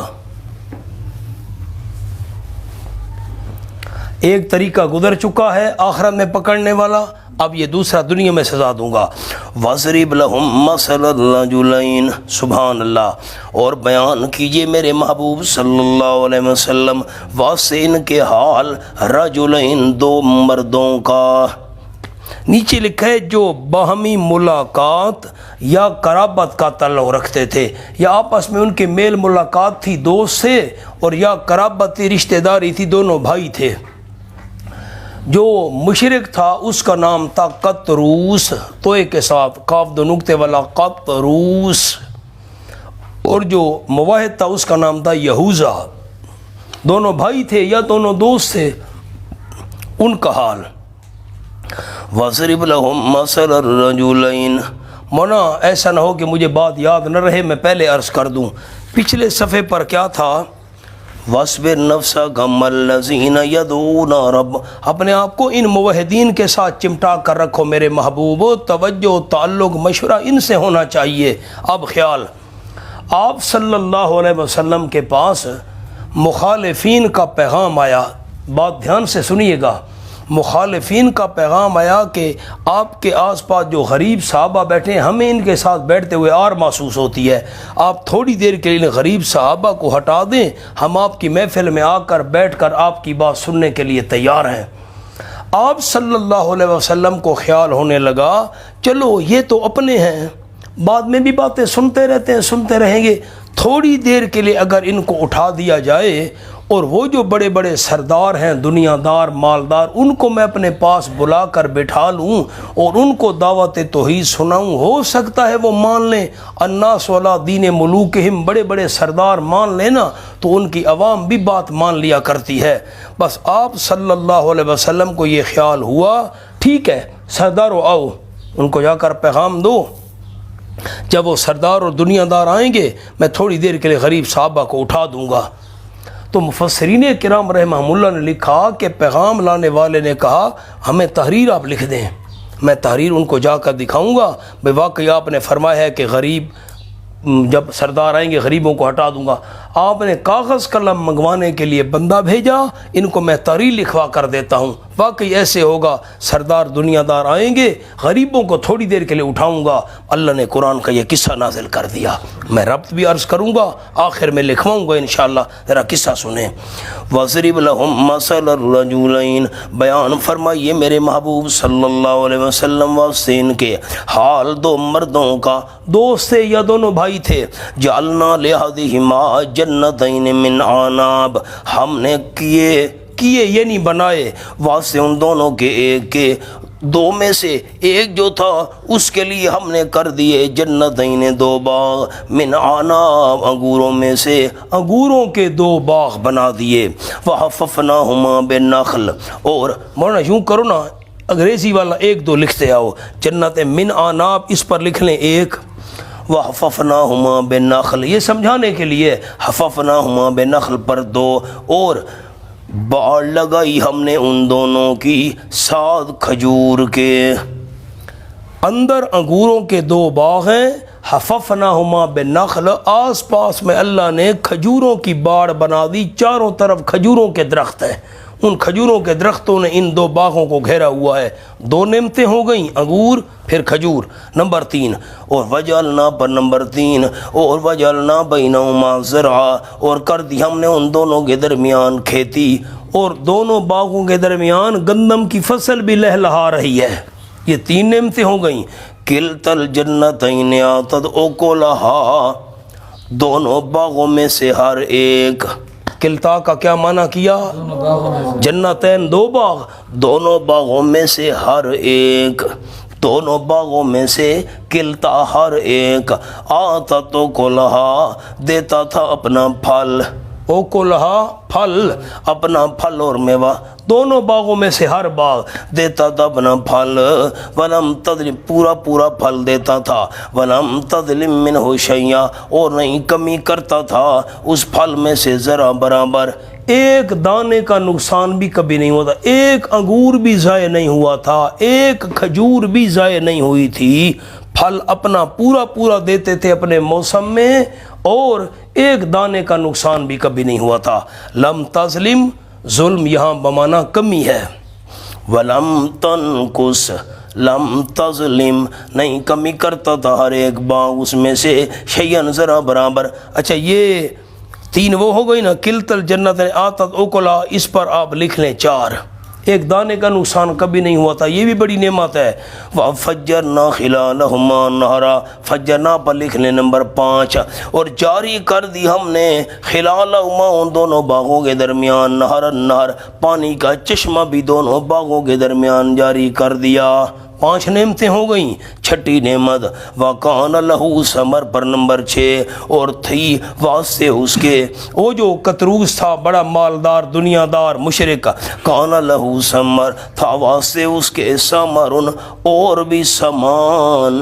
عیش و آرام کا آپ کے پاس یہ لفظ لکھا ہوا ہے لیکن لفظ مشکل ہے اور بھی سامان تمول کا یہ لفظ کیا ہے تمول عیش عشرت آرام سکون یہ اس کے لیے اور بھی بڑی اس کے بعد کوٹھیاں بڑی تھیں جائیدادیں بڑی تھیں مال دولت کی ریل پیل تھی سواریاں بڑی تھیں گھوڑے یہ سامر ان کے اندر سب کچھ آ گیا اور بھی بڑا ساز و سامان تھا مولانا کتنی نعمتیں میں نے آپ کو لکھوا دیں 6 انگوروں کے باغ 1 آپ 1 2 میرے ساتھ پڑھتے ہیں تو مجھے خوشی ہوگی پھر میں دعا کروں گا یہ انگوروں کے باغ 1 کھجوروں کے آس پاس درخت 2 درمیان میں کھیتی 3 اور نقصان ایک دانے کا نہیں ہوتا تھا 4 اور پانی کا چشمہ جاری ہے 5 اس کے علاوہ بھی بڑا ساز و سامان تھا 6 اب فَقَالَ لِصَاحِبِهِ پس کہا اس نے وہ جو کتروس تھا مشرک لِصَاحِبِهِ واسطے اپنے ساتھی کے اپنے ساتھی کو کہا نیچے لکھا ہے مرض اول افتخار پہلی بیماری اس کی فخر میں آ گیا آکڑ میں آ گیا وَهُوَ يُحَاوِرُهُ پس کہا اس مالدار نے لِصَاحِبِهِ واسطے اپنے ساتھی کے وَهُوَ يُحَاوِرُهُ درحالے کہ اسے سوال جواب کر رہا تھا گفتگو کر رہا تھا گفتگو کے دوران اس نے کہا انا اکثر منک مالا وذنفرا اب آپ کے پاس ایک عنوان لکھا ہوا ہے بڑا قیمتی ان اکثر و من کا مالن پر وجہ افتخار اول آپ پڑھیں تو اس کی پہلے یہ ذرا غور کریں نا بڑے علماء پہلی بیماری اس کو کیا تھی فخر آکڑ مرض اول افتخار آکڑ اور آکڑ کی وجہ 2 وجوہات آ رہی ہیں پہلی آکڑ کی وجہ ان اکثر من کا مالا میں بہت زیادہ ہوں تجھ سے ازروئے مال کے میرا مال پیسہ دنیا جائیداد بہت زیادہ ہے فخر کی پہلی وجہ کیا تھی؟ مال، پیسہ، دنیا، جائیداد۔ نمبر 2 وعز و نفرا، وجہ افتخار دوم جہ، میرا مرتبہ بہت ہے بھائی، سٹیٹس ہے بڑا، ہاں معاشرے میں میرا بڑا مقام ہے۔ کیسے؟ وعز و نفرا، اور میں بہت عزت والا ہوں ادروئے جماعت کے، برادری کے لحاظ سے، اولاد کے لحاظ سے، نفری کے لحاظ سے میرا قوم، قبیلہ، اولاد زیادہ ہے، برادری بڑی ہے۔ تیرے پاس کیا ہے؟ ایک فخر کی وجہ دولت، اور دوسری فخر کی وجہ اولاد، برادری، قوم، قبیلہ، رشتہ دار۔ اس لیے آپ کے پاس یہ جملہ لکھا ہوا ہے، عز و نفرہ پر وجہ افتخار دوم جہاں، مرتبہ، مقام۔ اچھا ایک اور جملہ بھی لکھا ہوا ہے، یعنی میرا مذہب برا ہوتا تو یہ نعمتیں کیوں ملتی؟ پڑھیں، یہ نعمتیں کیوں ملتی؟ ٹھیک، ورنہ میری طرف دیکھیں، میں کبھی یہ قصہ سناؤں نا تو میں ساتھیوں کو یہ واقعہ سنایا کرتا ہوں۔ جب ہم صوبہ سندھ میں داخل ہونے لگتے ہیں نا تو آخری پنجاب کا ضلع ہے راجن پور، اس کے بعد پھر سندھ شروع ہو جاتا ہے رجحان کے بعد۔ تو جب راجن پور شہر سے نکلو نا تو چند کلومیٹر کے فاصلے پر راستہ مڑتا ہے مشرق کی طرف، کوٹ مٹھن۔ ہم گئے ہیں کئی دفعہ کوٹ مٹھن، اندر بھی گئے ہیں۔ تو خواجہ غلام فرید صاحب رحمۃ اللہ علیہ، اللہ والے گزرے ہیں، وہ تو نیک آدمی تھے، بعد والے پھر آپ کو پتہ ہے جیسے حالات ہیں آج کل۔ خیر، تو خواجہ غلام فرید صاحب رحمۃ اللہ علیہ تشریف فرماتے، یہ نوابہ بہاولپور کے بھی مرشد تھے۔ حضرت شیخ جاجری صاحب رحمۃ اللہ علیہ، بڑے جو ہمارے استاد تھے نا، شیخ التفسیر والحدیث حضرت مولانا عبدالغنی صاحب جاجری رحمۃ اللہ علیہ، وہ بڑی تعریف کرتے تھے خواجہ صاحب کی، اور ان کے جو اشعار ہیں سریکی کے اندر، ان کے اندر عشق حقیقی کا تذکرہ ہے۔ خیر، یہ الگ بات ہے۔ تو خواجہ غلام فرید صاحب تشریف فرماتے، ایک سندھ والا مرید کھڑا ہو گیا، انہوں نے کہا حضرت ایک مسئلہ پوچھنا ہے خواجہ صاحب، کون سی چیز لوگوں کو زیادہ جہنم میں لے جائے گی؟ کیری شے لوگوں کو زیادہ جہنم گھن ویسی؟ خواجہ صاحب نے فرمایا بیٹھ جاؤ، تم نے بہت بڑا سوال پوچھا ہے، یہ معمولی مسئلہ نہیں ہے، میں کل انشاءاللہ جواب دوں گا۔ دوسرا دن ہوا، سارے مرید جمع ہو گئے، خواجہ غلام فرید صاحب رحمۃ اللہ علیہ نے فرمایا ہاں بھائی او کیرا مرید ہے کل جب میرے کو مسئلہ پوچھا ہے کیری شے لوگوں کو زیادہ جہنم گھن ویسی، وہ مرید کون تھا کل جس نے مجھ سے پوچھا تھا کون سی چیز لوگوں کو جہنم میں زیادہ لے، وہ کون تھا؟ سندھ والا مرید کھڑو گے، جی میں تھا۔ بھائی کیا تھا پہ کیا کہہ رہے ہو؟ جی میں تھا۔ فرمایا یہی میں تو لوگوں کو زیادہ جہنم لے جائے گی، یہی میں، میری دولت میں، میرا علم میں، میرا تقوی میں، میرے پیسے، میری جد، یہ میں تو زیادہ جہنم لے جائے گی۔ آؤ مولانا، فرمایا یہ اس نے بھی کہا میں آنا اکثر و من کا، اور جب ابلیس کا ذکر آئے گا تو ہم وہاں بھی آپ کو سنائیں گے۔ ابلیس میں آنا خیر و من، میں آدم علیہ السلام سے اچھا ہوں۔ نمرود کا ذکر قرآن کرے، آنا اوہیو من، نمرود نے کہا میں زندہ کرتا ہوں، میں موت دیتا ہوں، زندگی اور موت تو میرے، میں آنا اکثر من کمالا وزنفرا ودخل جنتہ، اور داخل ہوا وہ کتروس مشرک اتفاقاً اپنے ملاقاتی کو لے کر، نیچے لکھا ہے ملاقاتی کو لے کر، جنت وہ اپنے باغ میں، ذرا چکر لانے آ دیکھا نا، ٹورے پھیرے تھے وینے ہیں، ساتھ لے کر باغ میں گیا۔ وہ ظالم لنفسہ، درحالے کہ وہ کتروس ظلم کرنے والا تھا واسطے اپنی جان کے۔ مولانا اس کے نیچے لکھ لو مرض دوم، وہ مرض اول تھا نا افتخار، فخر کرنا آکڑ، اور یہ ظالم لنفسہ ہی کے نیچے مرض دوم شرک، درحالے کہ وہ ظلم کرنے والا تھا واسطے اپنی جان کے، شرک کرنے والا تھا۔ ان شرک لظلم عظیم، اپنی جان پر کون ظلم کرتا ہے؟ جس نے عقیدہ توحید والا نہیں بنایا، شرک میں مبتلا ہے، وہ اپنے اوپر ظلم کر رہا ہے۔ قال ما اظن ان تبید هذه ابدا، سبحان اللہ، انکار قیامت۔ قال ما اظن، اب اس قرآن پاک کے مطابق لکھا ہے مرض دوم انکار توحید، لیکن میں اس کی تعبیر اور انداز سے کر رہا ہوں، انکار قیامت۔ مرض دوم انکار، یوں ہے نا، اوہو اصل میں بھول گیا مونا، یہ مرض دوم انکار توحید ہے نا، اس کو کھینچ کر نا لکیر ظالم لنفسی کے ساتھ لگاؤ،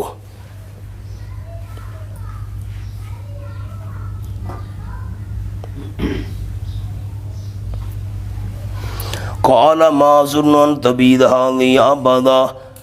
سن میرے ساتھی، او غریب، یہ جو باغ نظر آ رہا ہے نا، یہ نہریں، یہ چشمے، یہ کھجوریں، یہ انگور، یہ وہ، یہ کھیتی، یہ سارا، ہاں اس پر فنا کبھی نہیں آئے گی. اب آپ نے بتانا ہے سوچ کر اس پر فنا کبھی نہ آئے گی، باغ پر، کھجوروں پر، انگوروں پر، یہ چشمہ. یہ اس نے صحیح کہا؟ غلط کہا ہے. ما اظن ان تبید هذه ابدا، نہیں گمان کرتا میں، نہیں خیال کرتا میں کہ ہلاک ہوگا ان تبیدہ، کہ ہلاک ہوگا ہادی یہ ابداً کبھی بھی، یہ کبھی بھی ہلاک نہیں ہوگا، اس پر فنا کبھی نہیں آئے گی. منع یہ تو کوئی نہیں کہتا، اس لیے آپ کے پاس لکھا ہوا ایک لفظ اوپر دیکھیں، میری زندگی میں کیا لکھا ہوا ہے؟ میری زندگی میں ان چیزوں پر فنا نہیں آئے گی. یوں نہیں ہے کہ قیامت تک کیا چیز رہے گی، نہ، میری زندگی میں اس باغ پر فنا نہیں آئے گی، کھجوروں انگوروں پر فنا نہیں آئے گی، یہ جو کھیتی اس پر، میری زندگی میں یہ ایسے ہرے بھرے رہیں گے، ایسے رونق رہے گی میری زندگی میں. وجہ میری طرف دیکھیں، وجہ عرض کروں. حضرت مولانا حسین علی صاحب رحمۃ اللہ علیہ فرماتے ہیں وجہ یہ ہے کہ میں اپنے باغ میں سے، کھیتی میں سے بزرگوں اور پیروں فقیروں کے نام کی نظر و نیاز دیتا ہوں، وہ ان کو ایسے ہی پر رونق رکھیں گے. جنہاں دے نام دیاں منتا منوتیاں دینا نا، او انہاں شیاں نو باقی رکھسن، وہ ان کو باقی رکھیں گے، ان کے نام کی نظر و نیاز دیا کرتا ہوں. آپ کے پاس ایک جملہ لکھا ہوا ہے تبیدہ کے نیچے، آپ پڑھیں گے تو مجھے خوشی ہوگی. یعنی میں جن کی عبادت کرتا ہوں وہ اس باغ کو محفوظ رکھیں گے. یہی عبادت تھی ان کے نام کی نظر و نیاز. بات آ کے آ رہی ہے. وما اظن الساعة قائمہ، مرض سوم انکار قیامت. کوئی قیامت شیامت نہیں بھائی، اے جہان مٹھا تے اگلا کہنا لٹھا، کیا قیامت ہے؟ قیامت کا انکار کرنے لگا. وما اظن الساعة قائمہ، اور نہیں خیال کرتا میں قیامت کو قائم ہونے والی. کوئی قیامت اے جہان مٹھا تے اگلا کہنا لٹھا، بابر بیش کوش کے عالم دوبارہ نیست. فرمایا کوئی قیامت، مجھے تو خیال ہی کبھی نہیں ہے قیامت آئے گی. وَلَئِن رُدِدتُّ إِلَىٰ رَبِّي، مرض چہارم مکرومیت عند اللہ. لفظ کو ٹھیک کر لیں، مکرومیت عند اللہ، اللہ کے ہاں عزت والا ہونا. بھائی پہلی بات یہ ہے اس پر فنا آنی نہیں ہے اگر قیامت آنی نہیں ہے. دوسری بات قیامت آنی، اگر قیامت آ گئی، اور اول تو آنی نہیں ہے، اگر قیامت برپا ہو گئی، میں اللہ کے دربار میں پہنچ گیا تو جن بزرگوں کے نام پر میں نظر و نیاز کے حصے دیا کرتا ہوں نا، ان نعمتوں سے اعلیٰ نعمتیں اللہ سے لے کر مجھے دے دیں گے. ساری کانڈ دے اتے پیران دا حق تھے. ہاں وہ یہ دیکھو، وَلَئِن رُدِدتُّ إِلَىٰ رَبِّي، اللہ کے ہاں معزز ہونے کا عقیدہ. وَلَئِن رُدِدتُّ إِلَىٰ رَبِّي، اور اگر لوٹایا گیا میں اپنے رب کی طرف، لَأَجِدَنَّ خَيْرًا مِّنْهَا مُنْقَلَبًا، ضرور بھی ضرور میں پالوں گا بہتر اس سے منقلباً، لوٹنے کی جگہ. یہ جو چیزیں ہیں ان سے اعلیٰ چیزیں مجھے مل جائیں گی. نیچے جملہ لکھا ہے، جو حضرات مجھے یہاں رزق دے رہے ہیں وہاں بھی میرا انتظام کر لیں گے. پڑھو تو صحیح، جو حضرات ہاں وہاں بھی میرا انتظام. یہ اس شرک کرنے والے کی، آکڑ کرنے والے کی تقریر ختم ہو گئی. اب غریب اس کا ساتھی تھا یا بھائی تھا جیسے عرض کیا، اس کی تقریر یہوذا کی شروع ہو گئی. قال له صاحبہ، جواب صاحب کہا واسطے اس کے ساتھی نے. اوپر لفظ تو پڑھیں سارے دوست، جو غریب اور موحد تھا، جو غریب اور موحد تھا، اس نے کہا وہ یحاورو، درالے کے اس سے سوال جواب کر رہا تھا، گفتگو کر رہا تھا. اس نے غریب نے کہا اکفرت بالذی خلقک من تراب، کیا تو نے انکار کیا ہے اس ذات کا جس نے پیدا کیا تجھے مٹی سے. ہونا انکار تو نہیں کر رہا تھا، رب کو تو مانتا تھا. دیکھو والے ردت تو الا ربی پیچھے ذکر آئے نہیں، اگر میں رب کی طرف، رب کو تو مانتا تھا ان کا نا، یہاں ذکر ہے آقا فرتا، تو نے انکار کیا، مراد ہے شرک، مراد کیا ہے؟ یہ لکھا ہے اشرکتا، نیچے کیا لکھا ہوا ہے؟ او رول مانی کا حوالہ، اکفرت بالذی اشرکت بالذی اشرکت بالذی خلقک من تراب۔ اللہ، کرینہ کیا ہے؟ آگے کرینہ بھی آ رہا ہے، لم اشرک بربی، اگلے صفحے پر ہم پڑھیں گے اشرکت بالذی خلقک من تراب، کیا تو نے شریک کیا ہے اس ذات کے ساتھ جس نے پیدا کیا تجھے مٹی سے؟ ورنہ ہم مٹی کے بنے ہوئے تو نہیں ہیں، ہم تو یہ گوشت ہے، خون، یہ چیزیں نا۔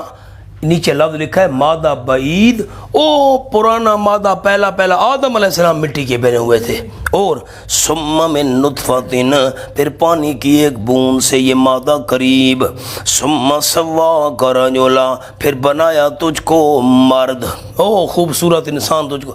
اس اللہ کی ناشکری کر رہا ہے، شرم نہیں آتی؟ اس کے ساتھ شریک کرتا ہے تو، جب تیرے بنانے کے اندر کوئی شریک نہیں تھا تو اللہ کی عبادت کے لائق ہونے میں اور دوسرے شریک کیسے بن گئے؟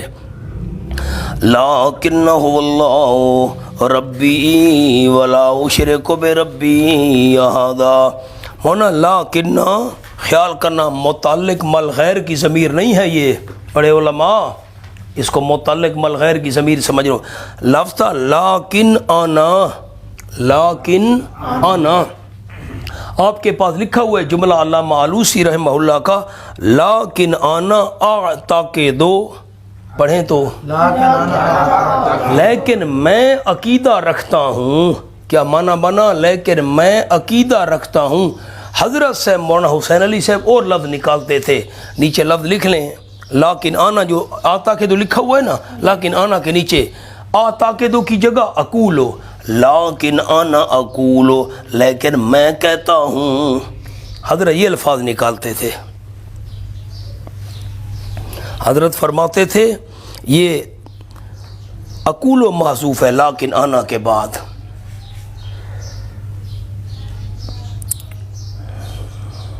حمزے کو حذف کیا گیا، نون کو نون میں مدغم کر دیا گیا، لیکن نہ بن گیا، لیکن آنا آتا کے دو، لیکن آنا اقولو، لیکن میں عقیدہ رکھتا ہوں۔ میری بات سن بھئی، میں تو یہ کہتا ہوں هو اللہ ربی ولا اشرک بربی احدا۔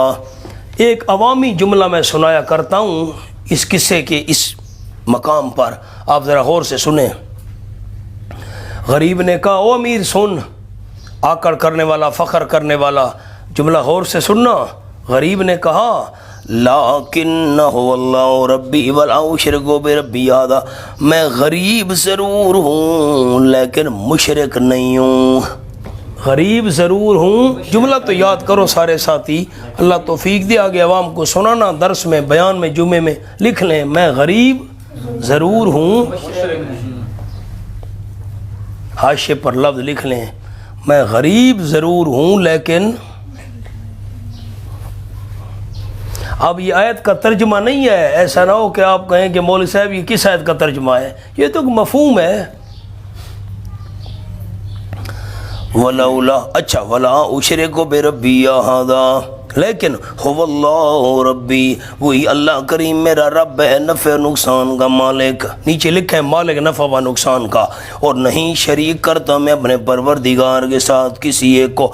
ولولا اذ دخلت جنتک، اور کیوں نہیں جب تو داخل ہوا تھا اپنے باغ میں، قلتا، کیوں تو نے نہیں کہا، عبارت تھی لولا قلتا، عبارت کیا تھی؟ لولا، تو نے کیوں نہیں کہا جب تو باغ میں آیا تھا، کیا نہیں کہا؟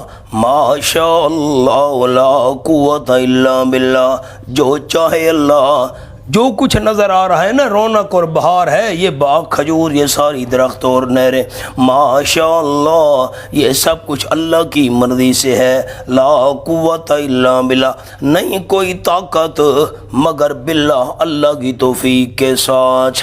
جس اللہ نے دیا ہے وہ لے بھی سکتا ہے، ساری یہ مہربانی اللہ کی ہیں، تو نے ما شاء اللہ لا قوت الا باللہ کیوں نہیں کہا؟ ان ترانی انا کل من کمالا و والدا، اگر تو دیکھتا ہے مجھ کو میں بہت کم ہوں تجھ سے ادروے مال کے اور ادروے اولاد کے، اگر میرا مال اور اولاد کم ہے نا تجھ سے، تو عربی والے عربی میں لکھے اوپر والدن کے اوپر چھوٹا سا ایک لفظ لکھ لو فلا باسا، اردو والے اردو میں لکھیں کوئی حرج نہیں، اردو والے اردو میں لکھیں کوئی حرج نہیں، اگر تو مجھ کو دیکھتا ہے کہ میری مال اور اولاد تجھ سے کم ہے تو کوئی پرواہ نہیں، کیا پرواہ ہے، فلا باسا جزا محذوف ہے، ان ترانی انا کل من کمالا و والدا، سبحان اللہ، نیچے لکھے مفعول ہے ان ترانے کا،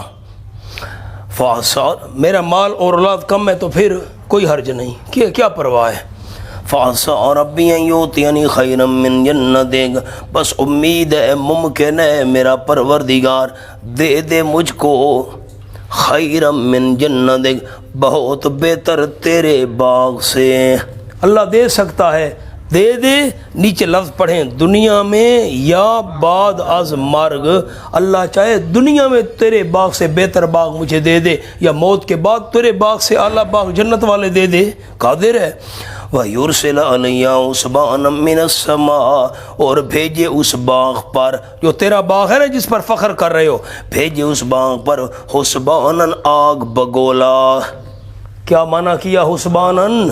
ابن عباس رضی اللہ تعالیٰ نے معنی کیا آگ بگولا، ایک لپٹ سی آئے، جکھڑ سا آئے جس میں آگ ہو، حسباناً عذاب، آگ والا عذاب بھیجے، آگ بگولا، اللہ کریم چاہے بھیج دے اس باغ پر آگ بگولا عذاب، من السماء آسمان سے، فتصبح صعیدا زلقا، پس ہو جائے وہ باغ میدان صاف، اللہ چاہے تو بالکل اس کو چٹیل میدان بنا کر آکڑ کیوں کرتا ہے، او یصبح ماؤہا غورا، یا ہو جائے پانی اس باغ کا خشک، فلن تستطیع لہ طلبا، پر ہرگز نہیں طاقت رکھے گا تو واسطے اس کے ڈھونڈنے کی، اللہ چاہے پانی بالکل نیچے چلا جائے ایک قطرہ بھی تیرے ہاتھ میں نہ آئے، پھر وَأُحِیطَ جا بڑا تو آئے سمجھاوਣ والا وہابی، بڑا مجھے جاؤ کام کرو اپنا، مالدار آکڑ، خیر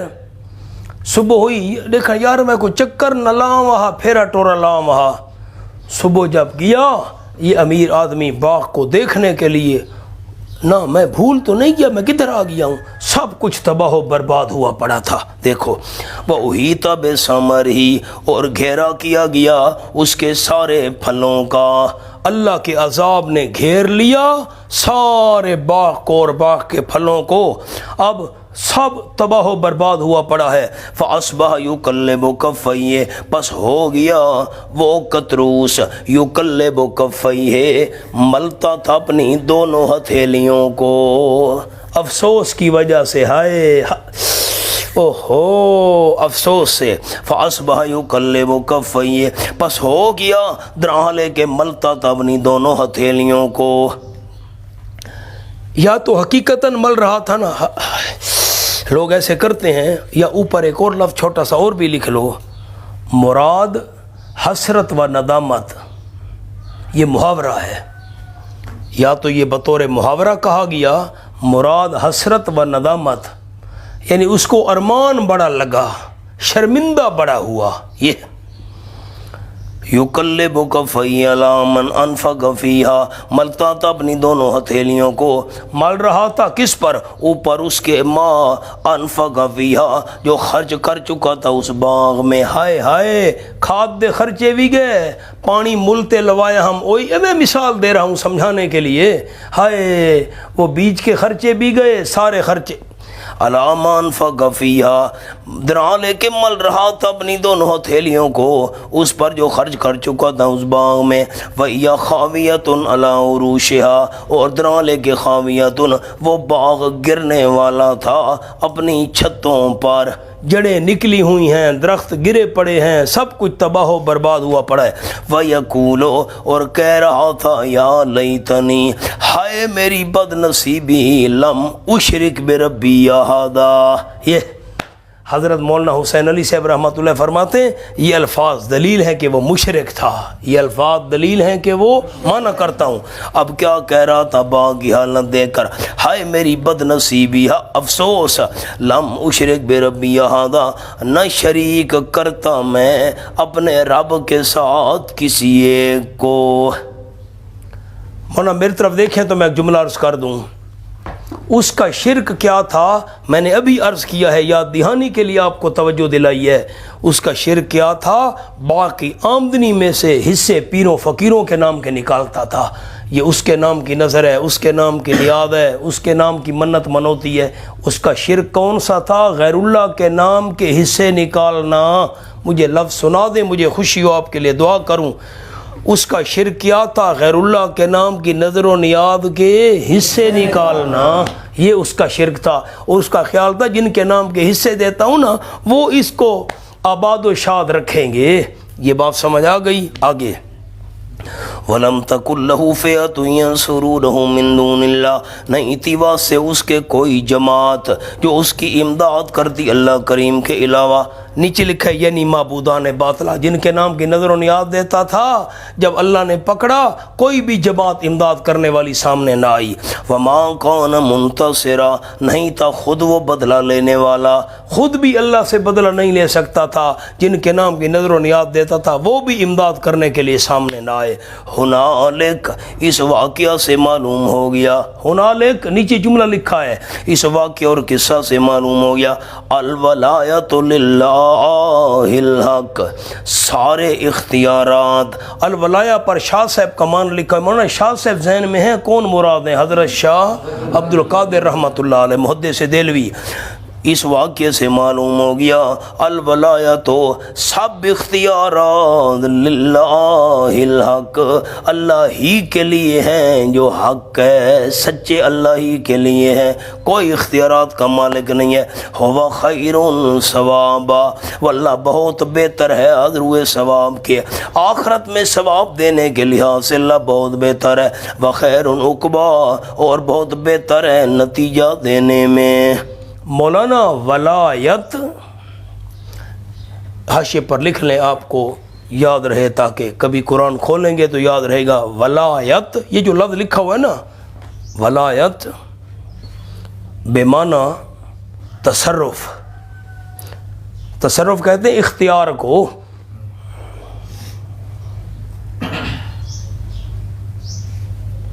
یہ خاص ہے اللہ کے ساتھ۔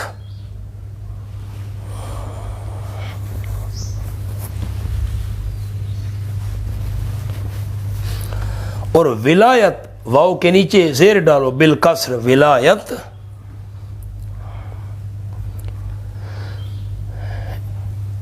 یہ استعمال ہوتا ہے مخلوق میں،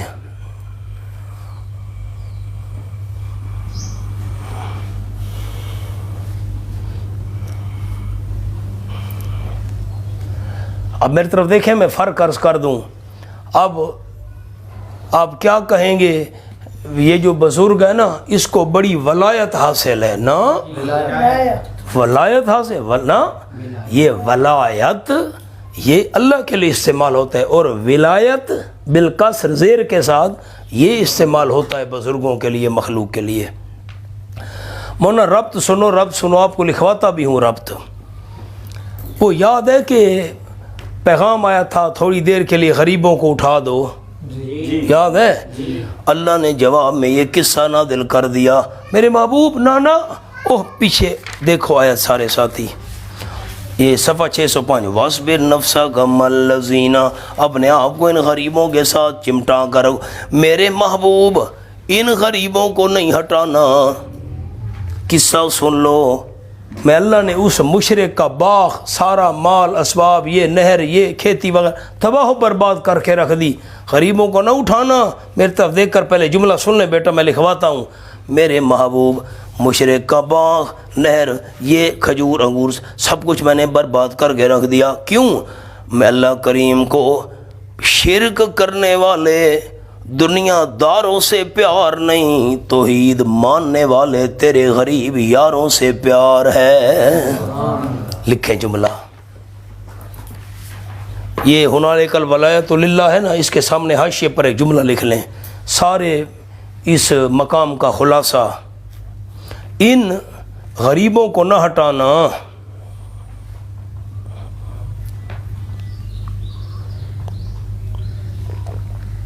کیونکہ میں اللہ کو مشرک دنیا داروں سے پیار نہیں، توحید ماننے والے تیرے غریب یاروں سے پیار ہے۔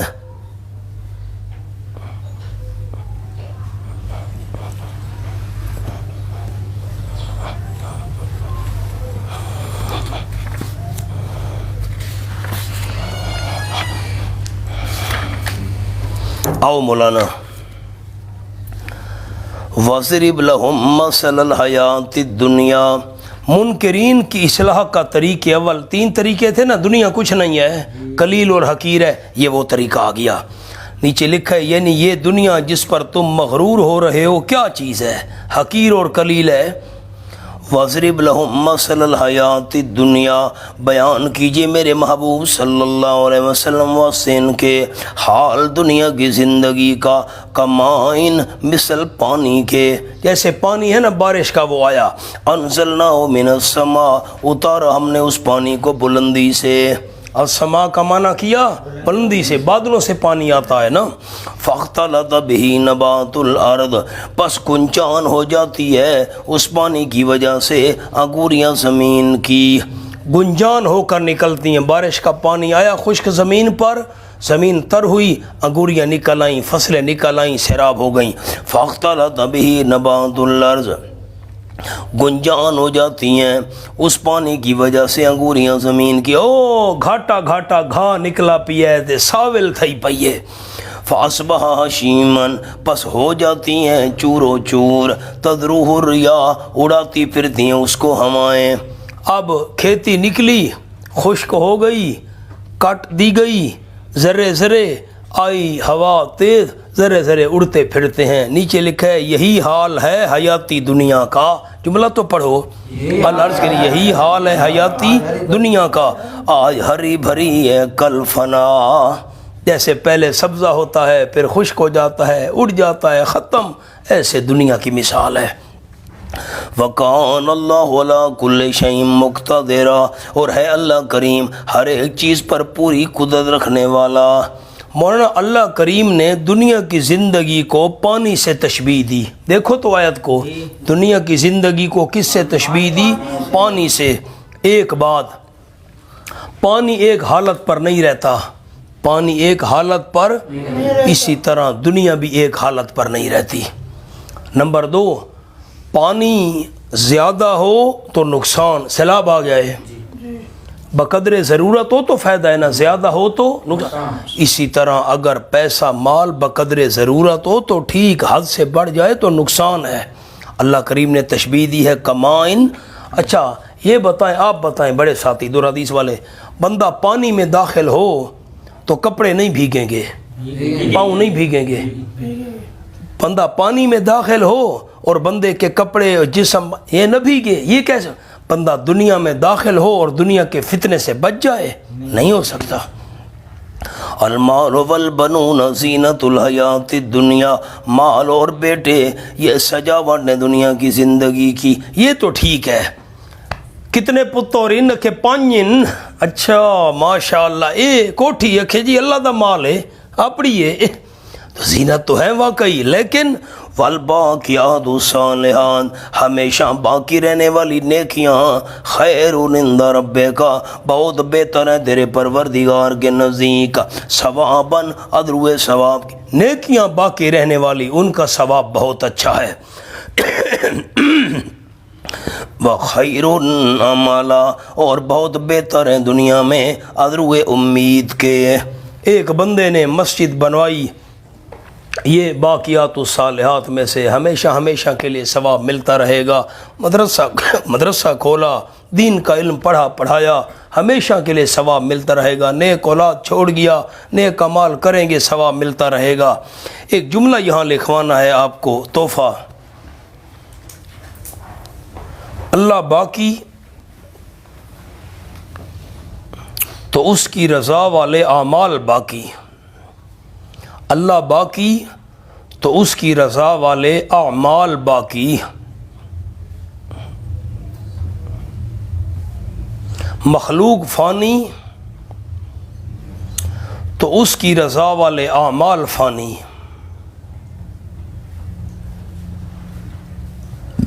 جملہ سمجھ آئے دوستوں کو؟ اللہ باقی رہنے والا ہے، اس کی رضا کے لیے ہم نیک عمل کریں گے تو وہ اعمال بھی باقی رہیں گے۔ مخلوق فانی ہے، لوگوں کو خوش کرنے کے لیے عمل کریں گے تو مخلوق بھی فانی ہے، اور مخلوق کو خوش کرنے کے لیے اعمال کیے تو وہ اعمال بھی فانی ہیں۔ فرمایا وَيَوْمَ نُسَيِّرُ الْجِبَالَ، تخفیف اخروی آخرت گڑوا، نہیں مانو گے نہیں چھوڑوں گا، آئے گا عذاب۔ وَيَوْمَ نُسَيِّرُ الْجِبَالَ، اور جس روز چلائیں گے ہم پہاڑوں کو، نہیں چلے گے ابتداءً، یہ پہاڑ آج تو مضبوط قائم نظر آتے ہیں، قیامت میں یہ بھاگیں گے چلیں گے، جس روز چلائیں گے ہم پہاڑوں کو۔ وَتَرَى الْجِبَالَ بَارِضَةً، ریزہ ریزہ ہو کر، وَتَرَى الْأَرْضَ بَارِضَةً، اور دیکھے گا تو زمین کو، بارضۃً، صاف میدان۔ آج تو پہاڑوں نے زمین کے بہت سارے حصے کو چھپایا ہوا ہے۔ مولانا ہم جاتے ہیں نا بیانات کے لیے گلگت کے علاقوں میں، مانسیرا وغیرہ، بٹگرام، تو پہاڑوں نے جگہ گھیری ہوئی ہے زمین کی، زمین نیچے سے نظر نہیں آتی، پہاڑی پہاڑ ہیں، لیکن پہاڑوں کو ہٹا دیا جائے گا، چلا دیا جائے گا، یہ جو جگہ پہاڑوں کی وجہ سے چھپی ہوئی ہے یہ بھی سامنے صاف ظاہر ہو جائے گی۔ ہمارے استاد شیخ التفسیر والحدیث حضرت نیلوی صاحب رحمۃ اللہ علیہ فرماتے تھے، سرگودھا والے، اتنی زمین پلین اور صاف ہوگی، اگر ایک انڈا ایک کونے سے لڑکایا گیا نا قیامت کے دن تو دوسرے کونے تک لڑکتا چلا جائے گا، بالکل صاف، بارضۃً، صاف میدان۔ وَحَشَرْنَاهُمْ فَلَمْ نُغَادِرْ مِنْهُمْ أَحَدًا۔ سبحان اللہ۔ مولانا صفحہ کھولو 1079 سورۃ الواقعہ، 1079 27واں پارہ ہے، 7 اور 9 1 کا مسیح۔ میں ایک اشارہ عرض کرتا ہوں، وَبُسَّتِ الْجِبَالُ بَسًّا، تیسری سطر ہے سورۃ الواقعہ، بُسَّتِ الْجِبَالُ بَسًّا، اور ٹکڑے ٹکڑے کر دیے جائیں گے پہاڑ، مکمل طور پر ٹکڑے ٹکڑے کر دیا جانا۔ پہاڑوں کے متعلق بہت سارے الفاظ آئے ہیں، انشاءاللہ اللہ نے توفیق دی نا میں ایک دن آپ کو ساری آیات کا اکٹھا خلاصہ لکھواؤں گا، پہلے کیا ہوگا بعد میں کیا ہوگا۔ اب ایک بڑی دیوار ہے نا، کچی دیوار کو دھکا دو تو وہ گرتی ہے، تو پھر اس کے کچھ ٹکڑے ٹکڑے ہو جاتے ہیں، وہ چھوٹے چھوٹے روڑے بن جاتے ہیں، پھر کچھ اس کے جو گرد و غبار ہے وہ اڑتا پھرتا ہے، یہ ایک دن میں آپ کو ساری تفصیل لکھواؤں گا۔ اب ایک اشارہ میں نے کر دیا، اب مولانا سورۃ طٰہٰ کھولو 16واں پارہ، صفحہ ہے 649۔ میں نے آسانی کے لیے نہ صفحے نوٹ کر لیے تھے اپنے پاس تاکہ نکالنے میں آسانی ہو۔ 649، یہ 600 یہ صفحہ آ گیا جی، یہ رکوع شروع ہو رہا ہے 649، ایک کم 50، آخری 3 نظریں۔ وَيَسْأَلُونَكَ عَنِ الْجِبَالِ، اور پوچھتے ہیں آپ صلی اللہ علیہ وسلم سے پہاڑوں کے متعلق۔ اگر آپ مہربانی کریں نا تو ایک جملہ اوپر لکھا ہوا ہے یسألونک پر، اس کو پڑھیں تو مجھے خوشی ہوگی۔ دفع شبہ، یہ شبے کو ہٹا رہے ہیں، جواب دے رہے ہیں۔ دفع کہ اتنے بڑے پہاڑ، پڑھیں تو اتنے بڑے پہاڑ، بیٹا ساتھ دیکھ لو، اتنے بڑے پہاڑ کہاں جائیں گے، قیامت دن ان کا کیا حال ہوگا۔ فرمایا پوچھتے ہیں آپ صلی اللہ علیہ وسلم نے پہاڑوں کے متعلق، فَقُلْ پس آپ فرما دیجئے، يَنْسِفُهَا رَبِّي نَسْفًا، بکھیر دے گا ان پہاڑوں کو میرا پروردگار، بکھیر دینا، جیسے وہ مٹی لے کر ایسے پھینکو نا، کوئی چیز ہے پھینکو بکھر جاتے، ایسے بکھرے ہوں گے۔ فَيَذَرُهَا قَاعًا صَفْصَفًا، پر چھوڑ دے گا زمین کو میدان چٹیل، لَا تَرَىٰ فِيهَا عِوَجًا، نہیں دیکھے گا تو زمین میں کوئی موڑ، وَلَا أَمْتًا، نہ کوئی اونچائی، کوئی پہاڑ اور ٹیلے بھی نظر نہیں آئیں گے، بالکل پلین، کوئی موڑ بھی نہیں ہوگا۔ آؤ جی، فرمایا وحشرناہم فلم نغادر منہم احدا، اور جمع کریں گے ہم ان کو، حشرناہم جمع کریں گے ہم ان کو، لکھا ہے محشر میں قبور سے اٹھا کر، قبروں سے اٹھا کر میدان محشر میں ہم جمع کریں گے، فلم نغادر منہم احدا، پس نہیں چھوڑیں گے ہم ان میں سے کسی ایک کو، یوں نہیں ہے کہ کوئی بچ گیا رہ گیا، نہیں نہیں، لکھا ہے مولانا ایک لفظ رہ گیا، قلم ہاتھ میں رکھیے گا، یعنی کوئی کسی آڑ میں چھپ نہ سکے گا، نہ کا لفظ لکھ لیں، کوئی کسی آڑ میں چھپ نہ سکے گا، فلم نغادر منہم احدا۔ مولانا سورۃ الواقعہ کھولیں 27واں پارہ،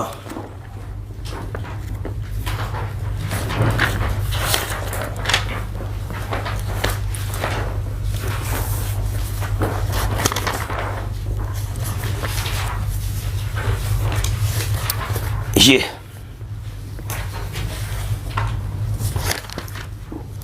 صفحہ ہے 1082، اوپر دیکھیں نا بیٹا صفحے کا نمبر 1082، پہلی سطر ہے، قل ان الاولین والآخرین، فرما دیجئے میرے محبوب صلی اللہ علیہ وسلم، یقیناً پہلے بھی اور پچھلے بھی، لمجموعون البتہ جمع کیے ہوئے ہوں گے، الہ بمانا علا، علماء کے لیے الہ بمانا علا اوپر، یقیناً البتہ جمع کیے ہوئے ہوں گے اوپر ایک وقت دن مقرر کے، جو اللہ نے وقت مقرر کیا دن مقرر، سارے کے سارے جمع ہوں گے، کوئی رہ نہیں جائے گا، یہ مضمون یہاں بھی یہی تھا، فلم نغادر منہم احدا وعرضوا علی ربک صفا، اور پیش کیے جائیں گے وہ موقف حساب میں، جہاں حساب کتاب کے لیے ٹھہرنا ہے نا وہاں پیش کیے جائیں گے، کس کے سامنے؟ علی ربک، تیرے پروردگار پر،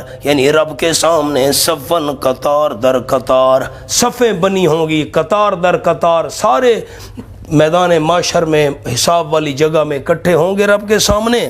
اللہ کیا فرمائے گا؟ لقد جئتمونا، ہونا پہلی دفعہ لفظ آیا ہے، ذرا غور سے دیکھ لیں، نیچے لکھے تذلیل مجرمین، پڑھیں تو اللہ مجرموں کو ذلیل کرنے کے لیے فرمائے گا، کیا فرمائے گا؟ مجرموں کو ذلیل کرنے کے لیے، لقد جئتمونا، البتہ تحقیق آئے ہو تم ہمارے سامنے، پیش ہوئے تم ہمارے آگے، آئے ہو تم ہمارے پاس، کما خلقناکم اول مرہ، جیسا کہ پیدا کیا تھا ہم نے تم کو پہلی بار پیدا کیا تھا ویسے تم آئے ہو۔ میری طرف دیکھیں نا سارے دوست، اللہ فرمائے گا او مجرمو، تم اس طرح میرے سامنے پیش ہوئے ہو جس طرح میں اللہ نے تمہیں پہلی دفعہ پیدا کیا تھا۔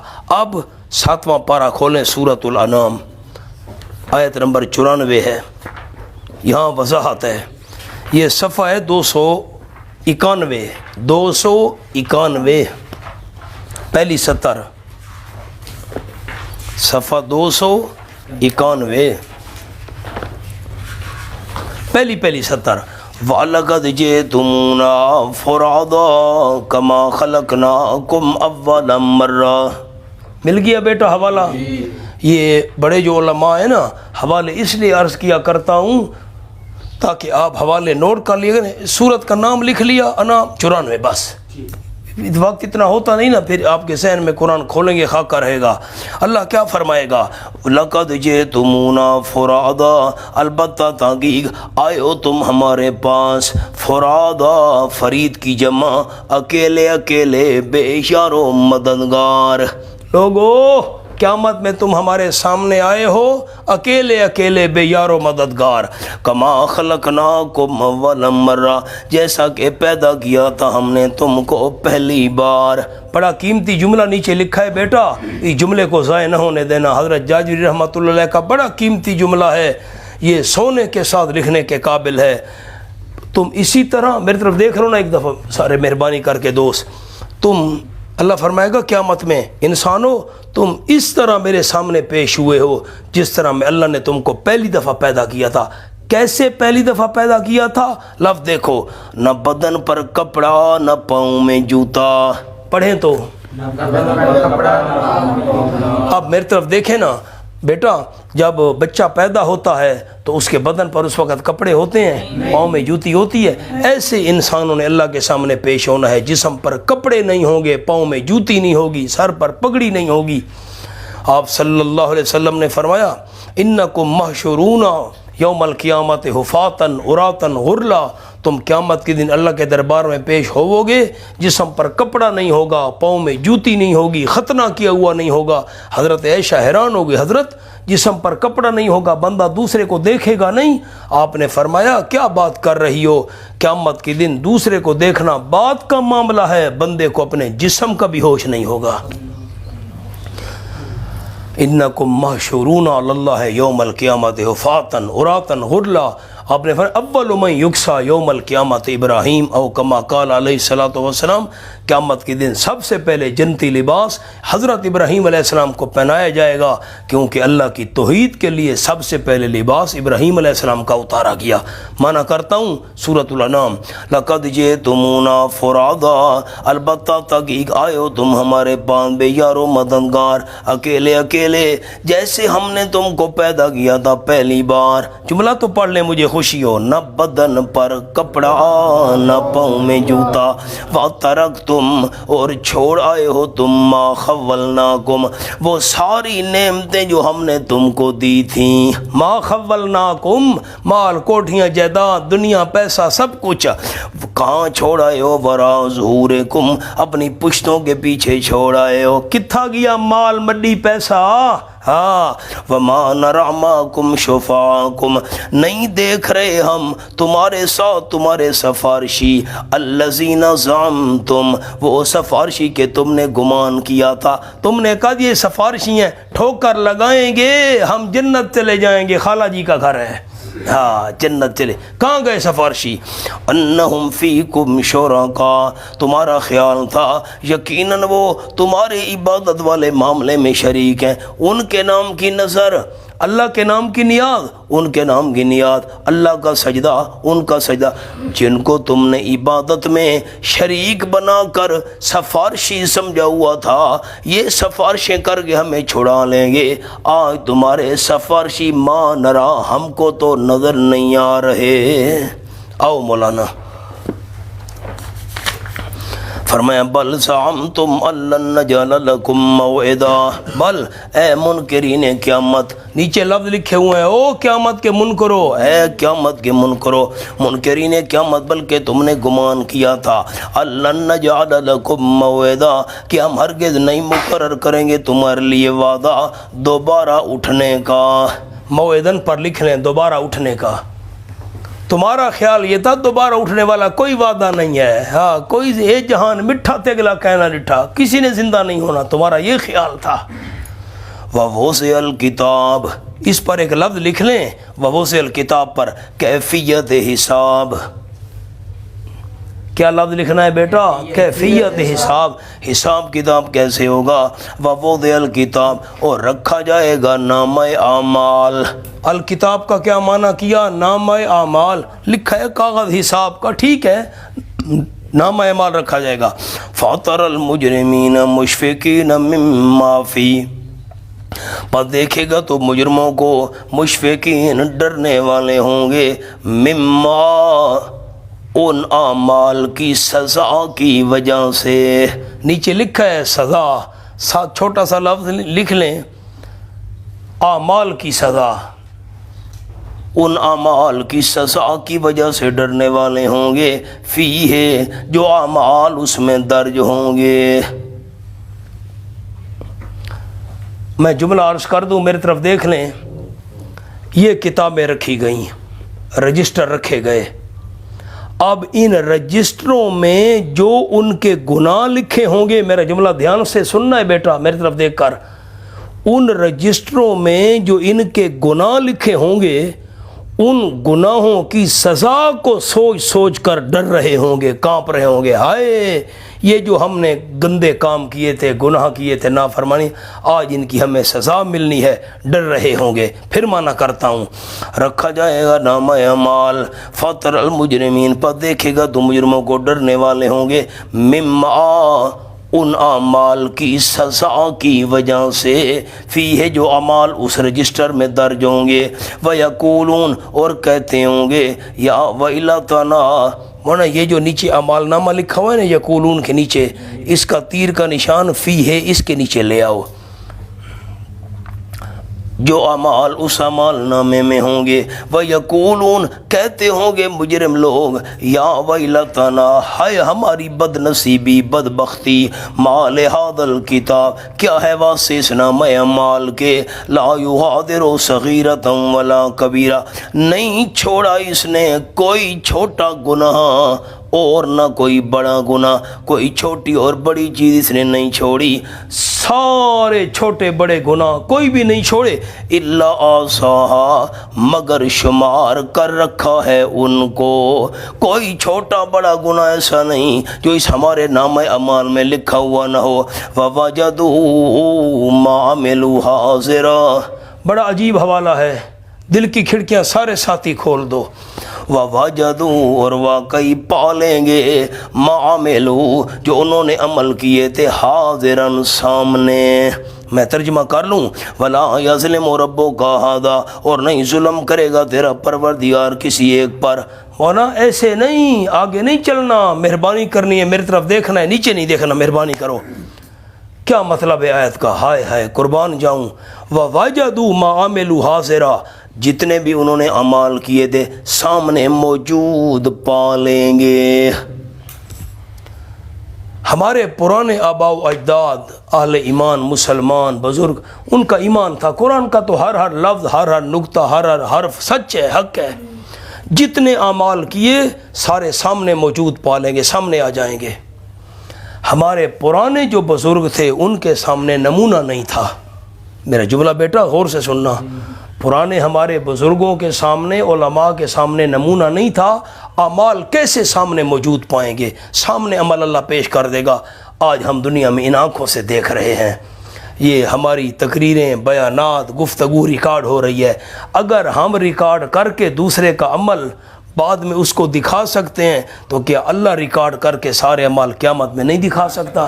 آج ہم دوسروں کے اعمال دوسروں کے کام بیان ہے تقریر ہے وغیرہ وغیرہ ریکارڈ کر کے، یہ دیکھو بندہ مر بھی گیا نا پیچھے وہ چیز محفوظ ہے جی، دیکھ رہے ہیں لوگ، علماء چلے گئے تقریریں چل رہی ہیں، یا گانا گانے والے گناہ کا کام ہے چلے گئے، ہمیشہ ہمیشہ کے لیے گناہ ہے، لوگ دیکھ رہے ہیں وہ سامنے۔